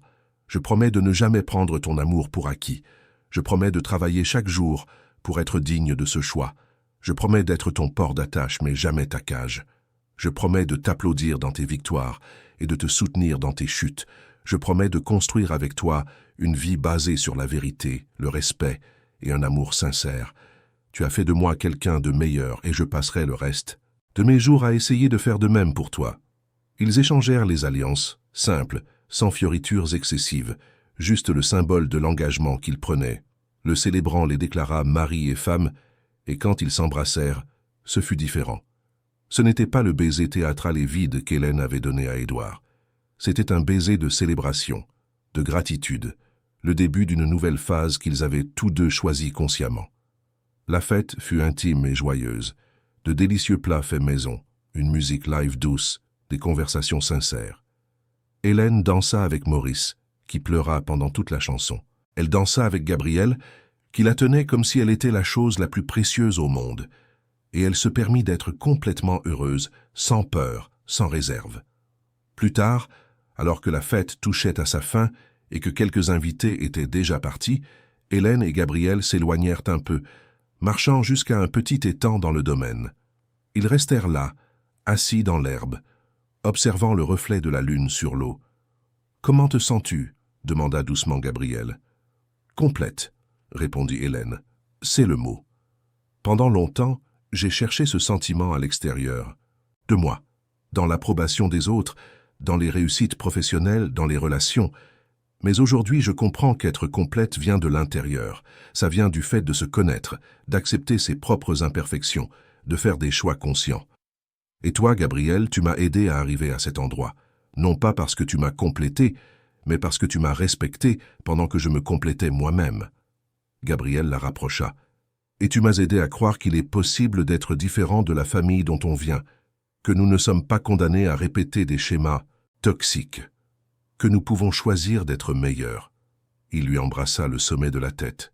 « J'ai hâte de notre avenir, de tout ce que nous allons construire ensemble. » Ils restèrent là un moment de plus, profitant simplement de la présence de l'autre, planifiant des rêves, partageant des espoirs. Ils parlèrent de la possibilité d'avoir des enfants l'année suivante, d'étendre encore plus le projet Nouveau Départ, de voyager dans des endroits qu'ils avaient toujours voulu connaître. C'étaient des projets concrets, basés sur le dialogue et le respect mutuel, non sur des impositions ou des attentes unilatérales. 6 mois après le mariage, Hélène découvrit qu'elle était enceinte. C'était une surprise planifiée, si tant est que cela ait un sens. Ils avaient décidé d'essayer, mais quand le test fut positif, la réalité frappa fort. Gabriel était à ses côtés quand elle regarda le résultat. Ils se prirent dans les bras, riant et pleurant en même temps, effrayés et excités dans la même mesure. La grossesse fut tranquille. Hélène continua à travailler jusqu'à près du 8e mois, avec Gabriel comme partenaire le plus présent possible. Il l'accompagnait à tous les rendez-vous médicaux, lisait des livres sur la paternité, monta la chambre, du bébé avec soin et amour. Maurice et Vera étaient également ravis, achetant déjà des cadeaux et offrant une aide constante. La famille s'agrandissait, se transformait, créait de nouveaux liens. Clara naquit un matin de printemps. Une petite fille en bonne santé, aux yeux curieux et aux joues rebondies. Quand Hélène la tint pour la première fois, elle ressentit un amour dévastateur, différent de tout ce qu'elle avait connu, et elle ressentit aussi de la peur. Peur d'échouer, de répéter des erreurs, de ne pas être assez bien. Mais quand elle regarda Gabriel, qui observait la mère et la fille, avec des larmes de joie, elle sut qu'elle n'était pas seule. Ils feraient cela ensemble, un jour à la fois, apprenant, se trompant, réussissant, grandissant. Les premiers mois furent difficiles. Nuits blanches, couches infinies, incertitudes constantes. Mais ils furent aussi magiques. Chaque sourire de Clara, chaque étape de son développement, chaque moment de connexion. Hélène et Gabriel se relayaient pour les soins, partageant les tâches de manière équitable, se soutenant toujours. Quand Hélène reprit le travail, ils engagèrent une nounou de confiance, mais continuèrent à être présents, privilégiant le temps de qualité avec leur fille. Clara grandit dans un environnement d'amour, de respect et d'égalité. Elle voyait son père cuisiner et sa mère travailler. Elle les voyait partager les tâches ménagères sans discussion sur les rôles de genre. Elle voyait des conversations respectueuses, même en cas de désaccord. Elle était élevée avec les valeurs qu'Hélène et Gabriel considéraient comme essentielles: l'empathie, l'intégrité, le courage de faire ce qui est juste même quand c'est difficile. 10 ans s'étaient écoulés depuis ce mariage qui était un pari. Hélène avait maintenant 38 ans. Elle regardait en arrière et voyait un parcours incroyable. Il y avait eu des moments de douleur, oui. Des cicatrices qui ne disparaîtraient jamais complètement. Mais aussi tant de victoires, tant de croissance, tant d'amour sincère. Beaumont Construction était désormais une référence en matière de construction durable et de responsabilité sociale. Éthique d'entreprise. Conseil de Gabriel avait des bureaux dans 10 villes françaises. Le projet Nouveau Départ avait déjà aidé plus de 1000 femmes à reconstruire leur vie. Édouard et Henri Moreau-Lefebvre avaient disparu des radars publics. Moreau-Lefebvre Holdings avait été vendu par morceaux, et la famille avait perdu l'empire qu'elle avait mis des décennies à construire. Hélène ne ressentait aucune satisfaction de leur chute, seulement un sentiment de justice accomplie. Elle pensait rarement à eux. Son attention était portée sur le présent, sur l'avenir, sur la vie qu'elle construisait activement. Un samedi après-midi ordinaire, Hélène était au parc avec Clara, qui avait maintenant 4 ans, et Gabriel. Clara courait entre les arbres, riant, libre. Hélène observait sa fille et pensa à tout ce qu'elle avait accompli. Elle pensa à la jeune femme effrayée qui s'apprêtait à monter à l'autel 10 ans plus tôt. Si elle pouvait remonter le temps, que lui dirait-elle? Peut-être dirait-elle: « Fais-toi confiance. Ton intuition est juste. Tu es plus forte que tu ne l'imagines. » Et à la fin, tout aura un sens. La douleur se transformera en sagesse. La trahison se transformera en discernement. Et tu trouveras le véritable amour. Pas l'amour des contes de fées, mais l'amour réel, construit jour après jour par le choix et l'engagement. Gabriel s'approcha, passant son bras autour de ses épaules. « À quoi tu penses ?» demanda-t-il, la connaissant assez bien pour percevoir quand elle était en pleine réflexion. « À quel point ça en valait la peine ?» répondit simplement Hélène. « Chaque larme, chaque lutte, chaque moment de douleur, ça en valait la peine parce que ça m'a amené jusqu'ici, parce que ça m'a transformé en la personne que j'aurais toujours dû être, parce que ça m'a appris que je n'ai jamais été la propriété de personne. J'ai toujours été à moi, et je le serai toujours. » Gabriel l'embrassa doucement. « Et j'aurai l'honneur de marcher à tes côtés, en respectant ton indépendance, en célébrant ta force, en partageant la vie avec toi. » Ils restèrent là, observant Clara jouer, conscients qu'ils vivaient exactement la vie qu'ils avaient choisie. Pas une vie parfaite, mais une vie authentique, et cela avait plus de valeur que n'importe quel conte de fées. Fin de l'histoire, chers auditeurs. Nous espérons que l'histoire d'Hélène et Gabriel a touché votre cœur. Si vous avez été ému par ce parcours de reconstruction, de résistance et d'amour véritable, laissez un j'aime, abonnez-vous à la chaîne et dites-nous dans les commentaires quel a été le moment qui vous a le plus marqué dans cette histoire. Chaque jour, nous vous proposons des histoires intenses comme celle-ci qui révèlent la force de l'âme humaine et montrent qu'il est toujours possible de recommencer, toujours possible de choisir sa propre liberté. L'histoire d'Hélène nous enseigne qu'il n'est jamais trop tard pour dire non à ce qui nous diminue et oui à ce qui nous fait grandir, que les relations saines sont construites sur le respect, non sur le contrôle, que notre force intérieure est plus grande que toute adversité. Nous vous attendons au prochain épisode avec d'autres histoires qui vous émouvront et vous inspireront à vivre avec plus de courage et d'authenticité.